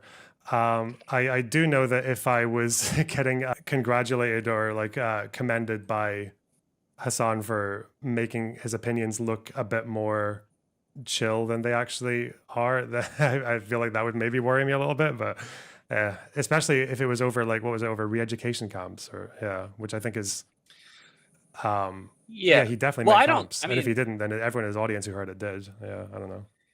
Yeah, that's a Pisco thing. Like, I don't really agree with how, like, Pisco and I haven't really spoken about it, but I don't agree with, I can't see who else joined, but welcome. I don't really agree with how Pisco kind of framed the re-education camp issue, just in general, because I think that Hassan seems to have like more extreme views in that regard. At least, like, I guess, like, I think Pisco's ultimate point is like, you're ultimately operating on conjecture because what he actually said is this. But I disagree in part that I think, it's probably sensible to make some leaps when you're assuming what someone's true intention is. But I think that where I would disagree is just like the general controversy with me specifically has been, you didn't essentially scream at the vanguard, so you're basically a Marxist-Leninist. You're basically a tanky sweeper. It's not about screaming. And again, I'm trying to characterize like where I think other people are coming from on this, because I don't remember it well enough to go fully into it. But like, I don't think it's about screaming, because the tone arguments are stupid. It's more just about, I think the thing it seems like they're trying to communicate here, and that Hutch seemed like he was trying to communicate, was just that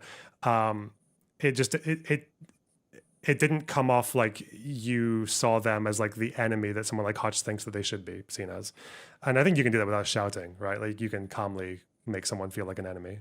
And I don't know if I guess I don't know that I would characterize people like the vanguard as quote unquote the enemy, right? But I just don't know that I would characterize, like, okay, it's like maybe like an enemy of my enemy is my friend kind of type situation, where like, obviously, again, like, I don't think like the vanguard guys would be productive like members of the strategic coalition or anything like that. Like, I feel like I've made that at least somewhat clear. I think that, I guess Josiah gets in trouble with that a little bit, because he said something like, he thinks that the vanguard are more proximate allies than people like Rob Noor or something like that. There was like something like that he said.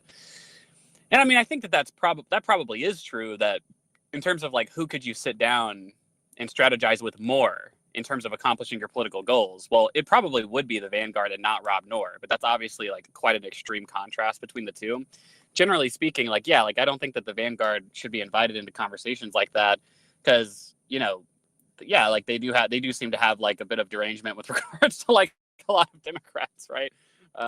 And I have a lot of criticisms as well, but I mean, there is a difference between criticism and derangement, obviously. Do you think, someone in chat saying they vote Democrat, that's a good start. Do you see the vanguard as either like potential allies or enemies, or like deadweight, or something other than those three? Like, how do you actually view them in like a word? I would say a useful like tool. I would put like Hassan and Vanguard and Brianna Joy Gray as like useful tool. I would say, like, again, I wouldn't, if I was like running a presidential campaign, I wouldn't, the way that I would interact with them would be like, I would go on their show and just talk about the campaign, debate them, try to reach out to their audience. And I think that's generally an opinion that most establishment Democrats at this point feel, not necessarily about people like the vanguard, but like, if an established Democrat is willing to say, I'll go on to like Steve Bannon's podcast, or I'll go on to like Joe Rogan's podcast, not because I feel like obviously I want to ally with Joe Rogan or Steve Bannon, but because it's important to show a Democratic face to a generally oppositional group or like audience, like, that's good. Like, I want, like, if Charlie Kirk invited me as like a Democratic politician to go like debate him or something, like, I would 100% accept that, right? And so similar with like Hassan, it's like, yeah, like I think that if you're like running for Congress, like I would totally do an interview with Hassan, and I would try to, make it a point to be like, yeah, it's important that your audience knows, like it's important to vote for Democrats, right? Like Republicans, it's not a trivial thing. I understand Democrats can be disappointing and Democrats can be this or that or whatever, but it's like, this is like the coalition that's clearly the correct people to vote for, plain and simple. So I think that's probably how I would kind of think about like this, like very, very, very like oppositional, like left-wing media space.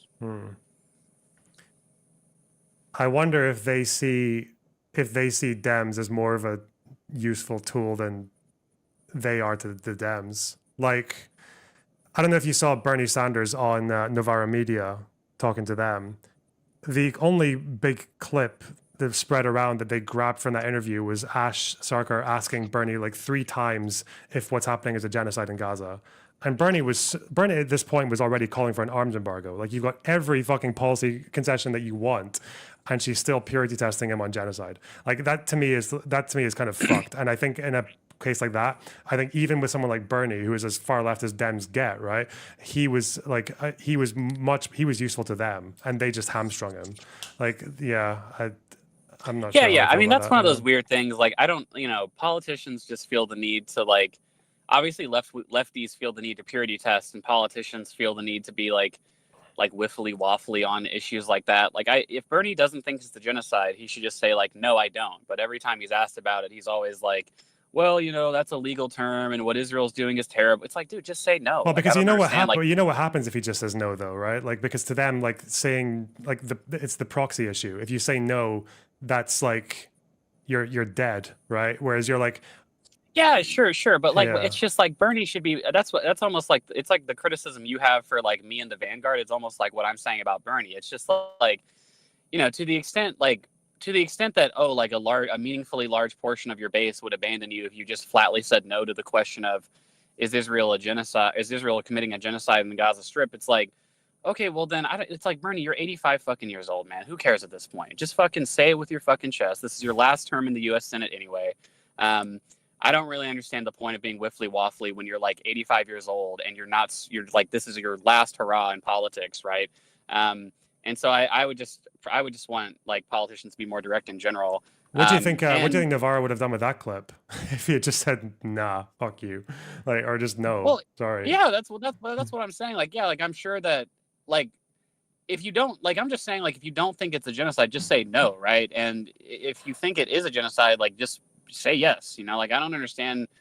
Like, I understand the political reason why you have to be wiffly waffly on issues, but I think that like that exact scenario, like, oh, like, is it a genocide? The reason Bernie gets asked every single fucking time, is it a genocide, is because he just won't. He's never actually answered that question. I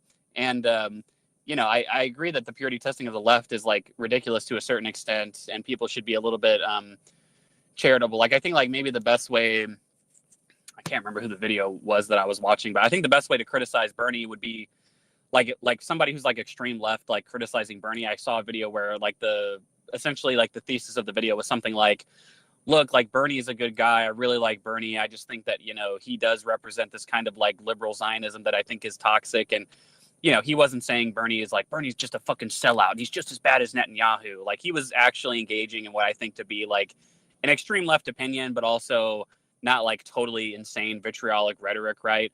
I just, when I talk to, this is why I try to separate like people on the ground versus people in the media, that like, I have a lot of pro-Palestinian like activist friends, and when I talk to them about people like Bernie and AOC, they would say something similarly nuanced, where it's like, yeah, I mean, I think it's bullshit that AOC and Bernie do this, that, or the other, but like, obviously I'd be ecstatic to be able to vote for them for president over like a Biden or a Joe Manchin or like whoever, like moderate Democrat, generic Dem kind of person, right? And so, it's like when Mamdani ran for mayor, right? You did see a few people who would protest him and would say he's a sellout for working with AOC and stuff like that, like actually existing people that would say that. But it seems like of the actually existing people that like were his activist base and like people that he worked with and, like the people who supported him, like he did have like a broad base of support that wasn't generally deranged on this issue. And so, the media figures are definitely, annoying about that issue, and, they can be kind of like you said, like very purity testy, but I don't know. I mean, I just, until I start like seeing that translate into, I guess, like big swings in election outcomes, it's just hard for me to say like anything other than like, yeah, it's just kind of like annoying, I guess. Like if you saw more compelling evidence that these narratives from like the far left alt media spaces are actually producing like a loss of turnout to a point where like Dems would have otherwise won, right? Like that kind of thing is what you want to see. Well, yeah, I'm not trying to, that's kind of impossible evidence to gather, right? This is all conjecture because there's no like forensic, like this is the proportion of votes Dems lost because of ML media figures, right? But, we can look at some proxies that are like, how many votes did Jill Stein get? It's like, okay, well, some kind of trivially low amount, right? But Jill Stein's obviously not like, because I think the kind of people who are even your Crystal and Kyle, or like more specifically people like Hassan and all that, my worry isn't those people who would definitely prefer Democrats and would live better under Democrats. It's not them voting for Jill Stein. It's them not turning out at all. I think that's the thing. But those are the numbers that are harder to prove, right? Yeah, that's right. And I mean, it seemed like, but then it's like, how do you link the lack of turnout? Because it's clear that a lot of Biden voters in 2020 didn't vote for Harris in 2024. I think the number was like about 10 million for the numbers that I calculated, right? But at the same time that's true, the polling of like people who identify as socialists seems pretty consistent in that, well, of people who identify as socialists, something like 90% of them voted for Kamala Harris in 2024, right? And so I just, it's hard for me to, given that that's true, it's just very hard for me to link, these kind of alt-left media figures with some kind of like serious depression and turnout.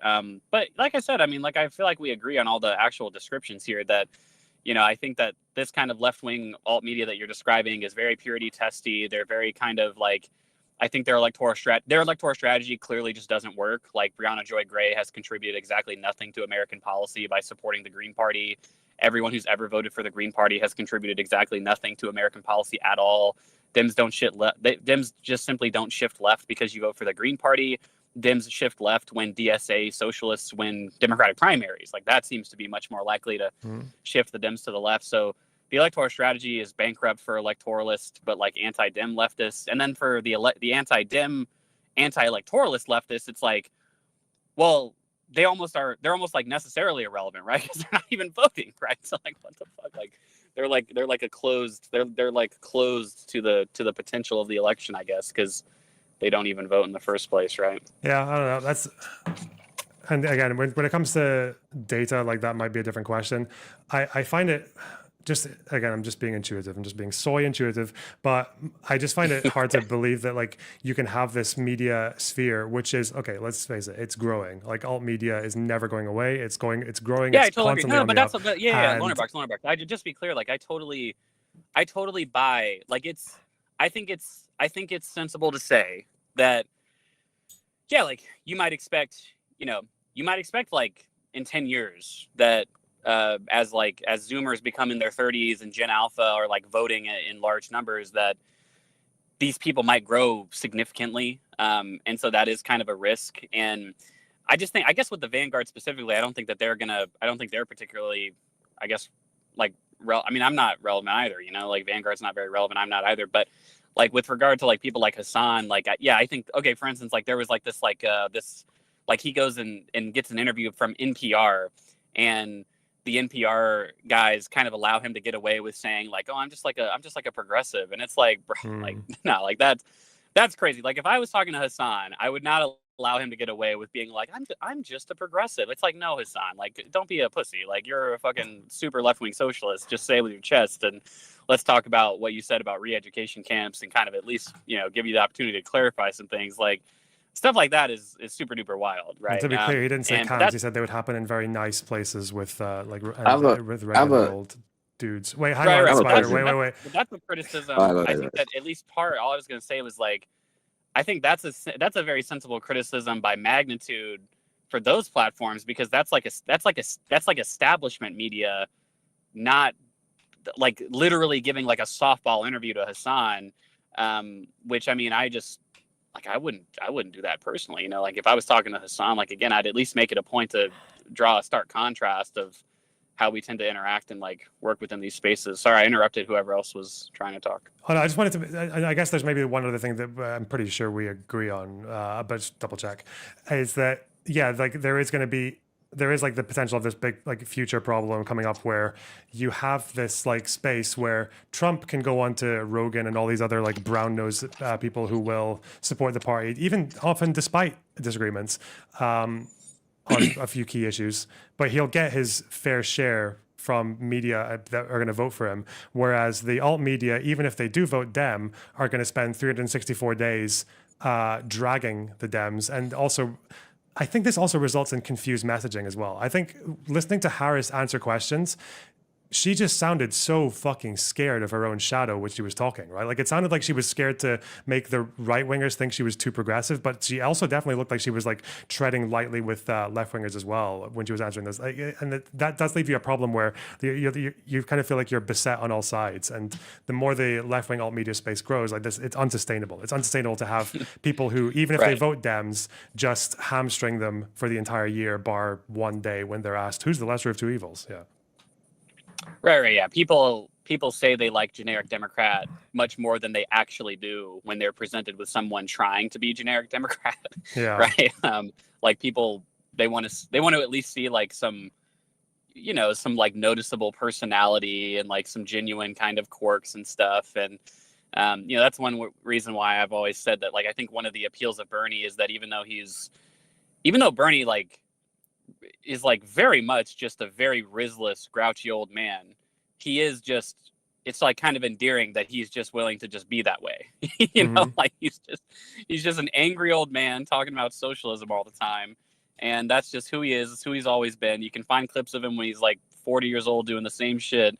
And that's very endearing. So I think, you know, the Democrats, I mean, like I've said before openly that although I prefer AOC and like I'd want AOC to be the nominee in 2028 and not, you know, more moderate Democrats, I've said that in terms of like just purely maximizing your electoral outcomes, I think that based on all of the information I've learned about the sort of post-mortem of 2024, that's something like a John Ossoff with a tilt progressive platform would maybe be like perfectly optimal, right? Even though obviously he's not a very progressive person himself. But you know, that probably won't happen, and it's going to be like imperfect overall. And you know, I'm sure that when 2028 rolls around, we're going to have all the same debates that we typically have with these people. You know, I mean, every time there's a presidential election, like these people go on platforms and try to defend the idea of not voting for the Democrat, and they get throttled by people like you and me, and you know, like Pisco, and just like every single time that this happens, like it's a complete debate, and I feel like it's a pretty incoherent electoral strategy every time. So, okay, Spider, you had something to say?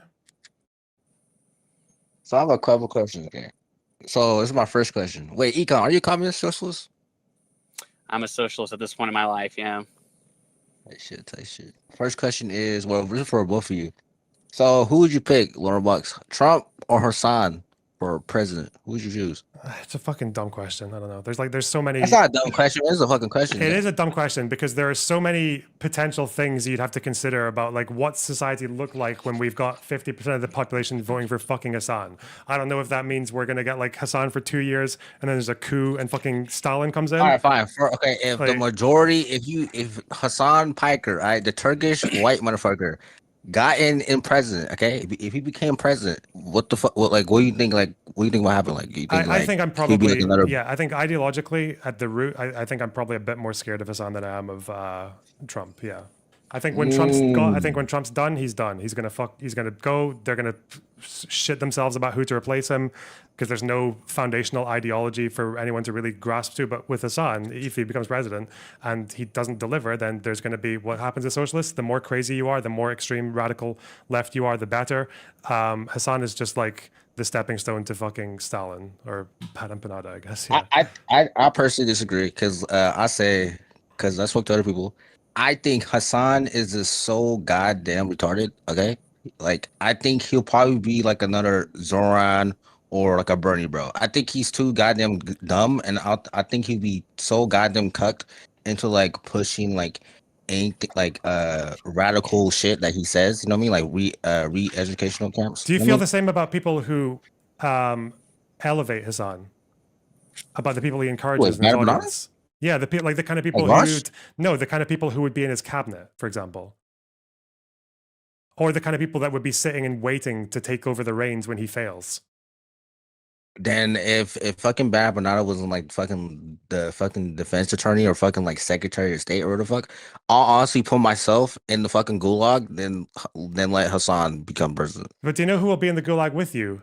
Hassan will go in the gulag. Like these guys turn on each other, and Hassan, for the amount of retarded shit that he says, and all the opulence, and all the fucking times where he's like compromised what they call like the true socialist principles to appeal to mainstream and all that, like, and for his career, yeah, like he'll be right there with you. He'll be turning big rocks into little rocks, right next to you. Wait, Econ, you said Hassan over Trump, right? Correct. Hassan over Trump. Yeah. I mean, I think honestly, it is a kind of a tough choice, but I do happen to think that even under both analysis, like both frameworks, where it's like Hassan, where he could do whatever he wanted, Trump versus if he could do whatever he wanted, or Hassan in the real like constrained political world versus Trump in the real constrained political world.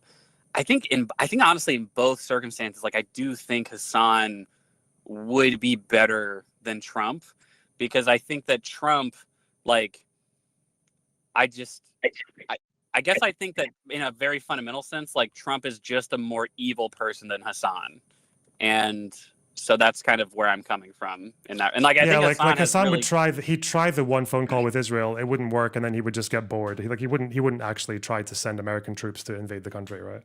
So is this hypothetical means like if Hassan had like the same? Are you there, or did I cut out? What's going on? Okay, yeah, I thought it was me that cut out because I'm on my phone. It must have been him. But that's kind of my thought. I think that Hassan, and I don't know, like Lonerbox, if you would disagree with this, like I think that when I talk to a lot of tankies, like when I'm able to talk to tankies, like you had that conversation with non-smoker like a month ago or something like that, right? And yeah. Like when I talk to non-smoker, I don't get the sense that he's literally an evil person, right? Mm-hmm. Like I take it that he just has, it's like talking to a libertarian. Like a lot of libertarians aren't evil, but it's just like two ships in the night. Like we just clearly we've taken radically different paths in terms of how we think we need to solve the solutions in the world. But like I've never spoken to a Nazi and thought this person's not evil, they're just a Nazi. It's like no, like this person's evil, Yeah, I know what you mean. Yeah, like I know what you mean, and I think there's also the issue that for Hassan, and I said this on Twitter, like Hassan doesn't want a revolution. Okay, that would inconvenience him so much. Like, can you imagine the fucking uncertainty of of life with a revolution? Like, how does he know that some fucking he wouldn't be able to buy his designer fucking clothes anymore? Like, yeah, he would. Yeah, and like he would absolutely be fucking cooed by his own, because of the liberal concessions that he's made over the years. And this has happened. People in the Soviet Union were fucking purged for far less than any active potential like ideological treachery that Hassan has done 1,000,000 times over. So that's why I'm not so much worried about him as a person. Like Trump is obviously, like, to me, like a more evil person. It's just like, it's what Hassan would bring up with him that maybe worries me more. Yeah. I guess so. But then again, like you would say, I mean, like, look at Trump, right? Like, I think if Stephen Miller was president, we'd have some kind of Holocaust if Stephen Miller was president. Yeah, obviously he's Jewish. Like, I don't know that the Jews would be Holocausted again, but like, Stephen Miller is about as crazy as any Hassan orbiter, if you ask me. You're right, but Miller and anyone who is crazy that Trump brings up with him is going to have a massive problem in the sense that they are not going to be able to fill Trump's boots as easily as a more radical socialist would fill Hassan's, because for Hassan, there's the foundational ideology, there's socialism. And someone can say, Hassan wasn't like as good a socialist as I am going to come in and do it better. And that's why I feel like Stephen Miller following a Trump presidency, I think to me is less likely than someone like Mike from PA following a Hassan presidency, because... I don't know, but I don't know if I agree with that though, because I think that, I mean, this is obviously highly like entirely an absurd discussion, but like I just think like at the same time though, you have to think that that's kind of a snake eating its own tail, right? That like the left, I mean, we talked about it, right? 100 years ago, like the Australian Labor Party was like, we're not the Bolshevists, we're totally different. And like when you look at the history of basically all of these socialist movements across time and memoriam, you see like really large just internal disputes, and obviously they settle on governments a lot of the times eventually, right? But like, you know, the idea that like Mike from PA would be able to be like, you know, guys, I'm basically Hassan 2.0. I'm like the better Hassan Pikerist, right? Who's going to do like actual like socialism with Piker characteristics, right? It's like these movements are almost like you said, like they're like structurally unstable. Like I don't know that you could hold together any kind of coalition of like American kind of like antagonistic leftists, right? Yeah, but okay, wait. Talking about evil. Obviously, quite a lot of evil in the world is done by people who think they're doing good and can maybe even argue quite well that what they're doing is good. Like, of course, the prospect of, remember, I don't think it's memes. Hassan genuinely believes that Israel is the modern Fourth Reich and is committing a Holocaust in Gaza. If he becomes president and he's got the power to like launch some fucking B-2s over Tel Aviv to stop the Holocaust, like, you think he wouldn't do that? Like, I don't know. I think he's more likely to do it. And if he doesn't, the amount of pressure he would get from his own to do it, like his voters, because that's what he's gassed up for the last fucking.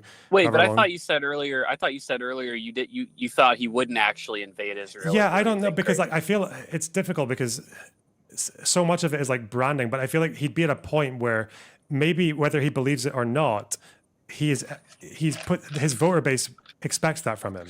Like his support base expects that from him because that's the message he's given. So just because he doesn't follow his own rhetoric to its logical conclusion, his followers will. And that, yeah, I don't know what would happen there. Or just like someone whispering in his ear.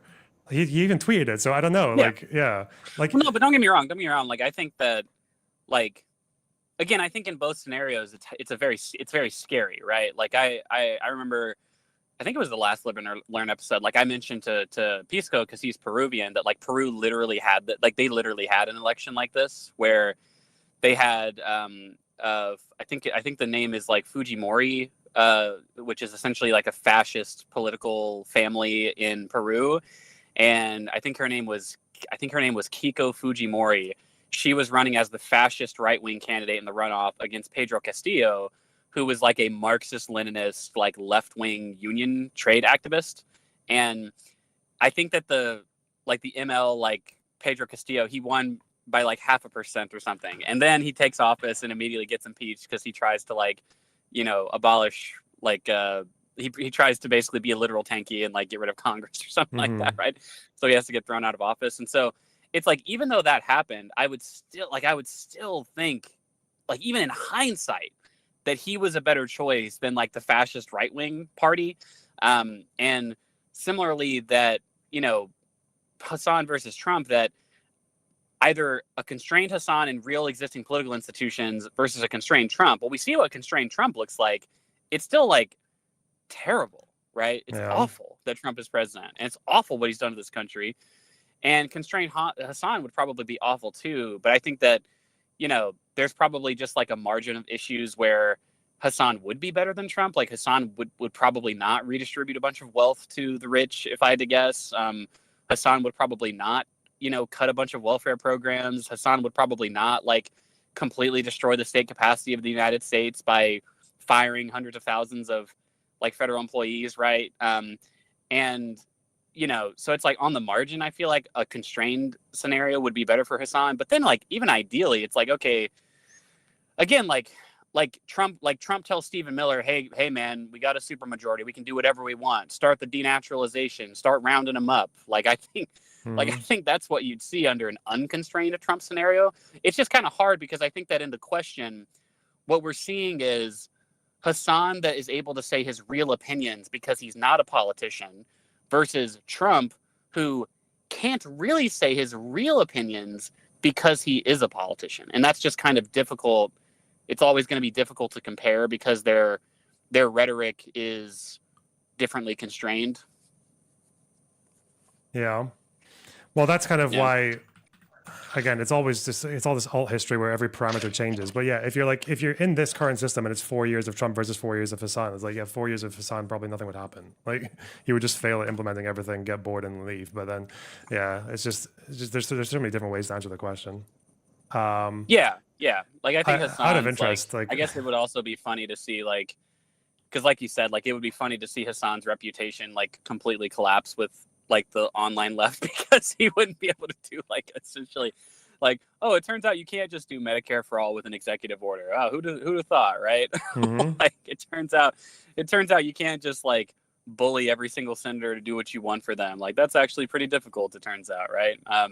I take your point on the foreign policy though, that like the president really can't dictate a substantial portion of foreign policy himself. And you know, I guess that's the best argument that people have made about like Hassan being more disastrous than Trump is like the foreign policy implications. But I don't know. I feel like Trump's foreign policy is very disastrous. Yeah, but what with Hassan, it's also things that it's the things that you could do with executive order, right? Like the things that and that's a lot of it is military and foreign policy, right? Like he could, he supports the Russian annexation of Crimea, right? Like you just recognize it tomorrow, right? That would set a horrible precedent. And I don't know, it's also with the domestic thing as well, because I know what people are saying with the amount of shit that Trump's done domestically, but I don't know, like, would you accept like an American fucking bombing raid on Israel's major cities with B-2s in exchange for saving Social Security? Like, I don't know. Well, right. It's like it ultimately becomes kind of a brutal utilitarian kind of calculus at a certain point, right? It's like, okay, well, like essentially like what is the real impact of either of those actions, right? And what's the probability of those actions actually being taken? You know, it's just clearly very difficult to say. I mean, like you said, it sounded like your first instinct was to think that probably Hassan wouldn't literally invade Israel, right? And I think that's probably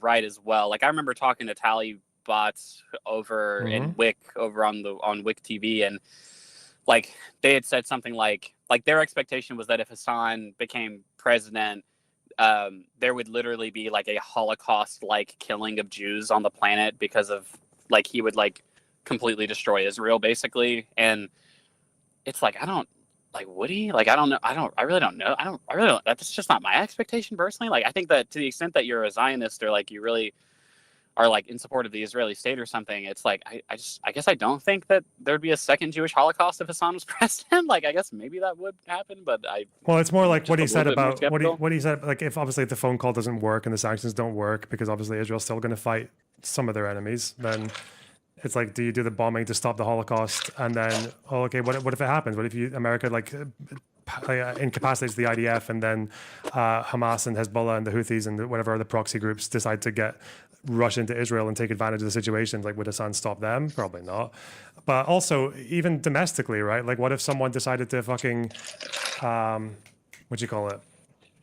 if someone decided to like go and murder their fucking landlord? And then they asked Hassan for a pardon. Like, would they get it? I don't know. Or they started like torching fucking Amazon warehouses. Right. Well, right. But again, like with Trump, there's like, you can actually like, he literally did pardon thousands of like literal January 6th, insurrectionist rioters, right? So it's like, okay, like the enemy I know versus the one I don't, I guess. Like, I don't know. I don't know. I mean, it's an interesting hypothetical, but I mean, I think it's kind of sensible to come out either way on it. But I mean, I do think that Hassan would be kind of a slight preference in that regard. But I don't know. I mean, it's kind of, I mean, obviously that's not, you know, the actual real politics is like Trump versus moderate Democrat. It's like, okay, well, like obviously moderate Democrat is the correct answer like 100 times out of 100. So, you know, whatever. But how do you think the debates, have you watched the debate at this point? How do you think it went? I'm still going through it. I hope it's not just the entire situation of you Americans struggling to separate the socialists from the fucking revolutionary dipshits. I don't know. Wait a second. Hold on. I don't think I struggle to separate the two. Okay. Because I think I said multiple times, like, they're all part of the socialist canon. Like, if you were going to write a book about the history of socialism, it would be kind of kind of weird to just exclude the USSR and China, but like there's differences between these groups, obviously, right? Well, yeah, but I'm just not really seeing I'm not really seeing the effort so far to make that distinction so that we can at least agree on the definitions to have a conversation. Because obviously, one version of socialist can obviously be worked with. Like, I don't think Stephen's against AOC and Bernie, but the other version definitely can't be worked with. That's what I'm trying to figure out. Yeah. Yeah, I think that one of the issues is that we kind of waffle between. I think that Destiny and Connor kind of waffle between the two positions of like. I guess especially Connor, but Destiny as well. Maybe there's a miscommunication between the two, but it's kind of like we moved between like socialism is what people think it is, right? And then socialism is the historical understanding of socialism. And it's like, okay, well, on a historical account, it's just not clear that like the definitive understanding of socialism is essentially Marxist-Leninism. And on like the actually existing socialists of the world, well, I mean, you might disagree, like, oh, like somebody who votes for Bernie because they want a higher minimum wage and universal healthcare or something, like, well, they're not a real socialist. It's like, well, yeah, but they're saying they are. So like, you either have to take that seriously or not, right? So like, it's kind of a hard, like, you're either appealing to the historical understanding or you're not, right? Okay. All right. I have one question for you, Yeah. Lonerbox. Are you going to support Jeremy Corbyn's new political party? Probably not. So that he can implement socialism? Probably not. I don't know. I think going from having some pretty attractive domestic policies to whatever the fuck this is, I don't know. I mean, I'm sure Reform will be happy about it because splitting parties in the UK is not generally a good idea, but yeah. At least it's even now. Conservative Reform versus Labour versus Corbyn. Have they come up with a name yet? I'm really curious what the name's going to be. Don't know.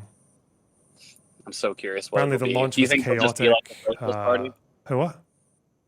Do you think they're literally just going to call themselves like the Socialist Party? I don't know. I mean, how many parties have we had in the UK that there was like the Socialist Labour Party, there was the Socialist Worker, there was the Socialist Party, the Socialist Party of Great Britain. Yeah, we've had loads. So I don't know. They're running out of space now. Whatever's not copyrighted, right? That's true. That's true. They can just call themselves the Corbynites or something. I mean, Jeremy Corbyn's really old, honestly. He's like 80 years old, isn't he? Like, how much time does he have left? Yeah. But it's also, Sultana's there as well. Apparently, they might call it the Left Party. It's quite broad. I have a question, though. Obviously, like, it depends, right, on the society that they're in when it comes to, like, socialist policies, right? The thing is, I feel it also has to depend on like the kinds of things that they support that isn't just socialist policy. Like, for example, do they have ties to, I don't know, the CCP? Do they have ties to other like governments that clearly are not ideal in a sense where they say they're socialist, right? And they want pretty good policies for a country, but do they have like, do they support certain things that are clearly like beyond the pale, you know? Mm-hmm. I mean, yeah, like obviously there's a difference between like your kind of like I don't know, like your pro Russia like ML socialists versus your kind of dim socks, right? So because usually like people that support like Bernie or AOC, like AOC has moderated over time.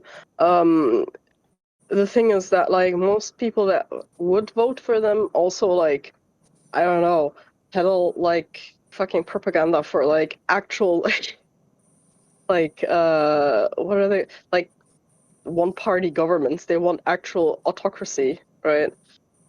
So because they don't believe that like freedom of political opinions is a good thing, because clearly we can't deal with like people that are insane. Yeah, I don't know. I think Lonerbox and I would agree with that. I want to go back to this debate. Okay. We all good, guys? All right. Well, it was good talking to Lonerbox. All right. Talk to you later, bud. Bye.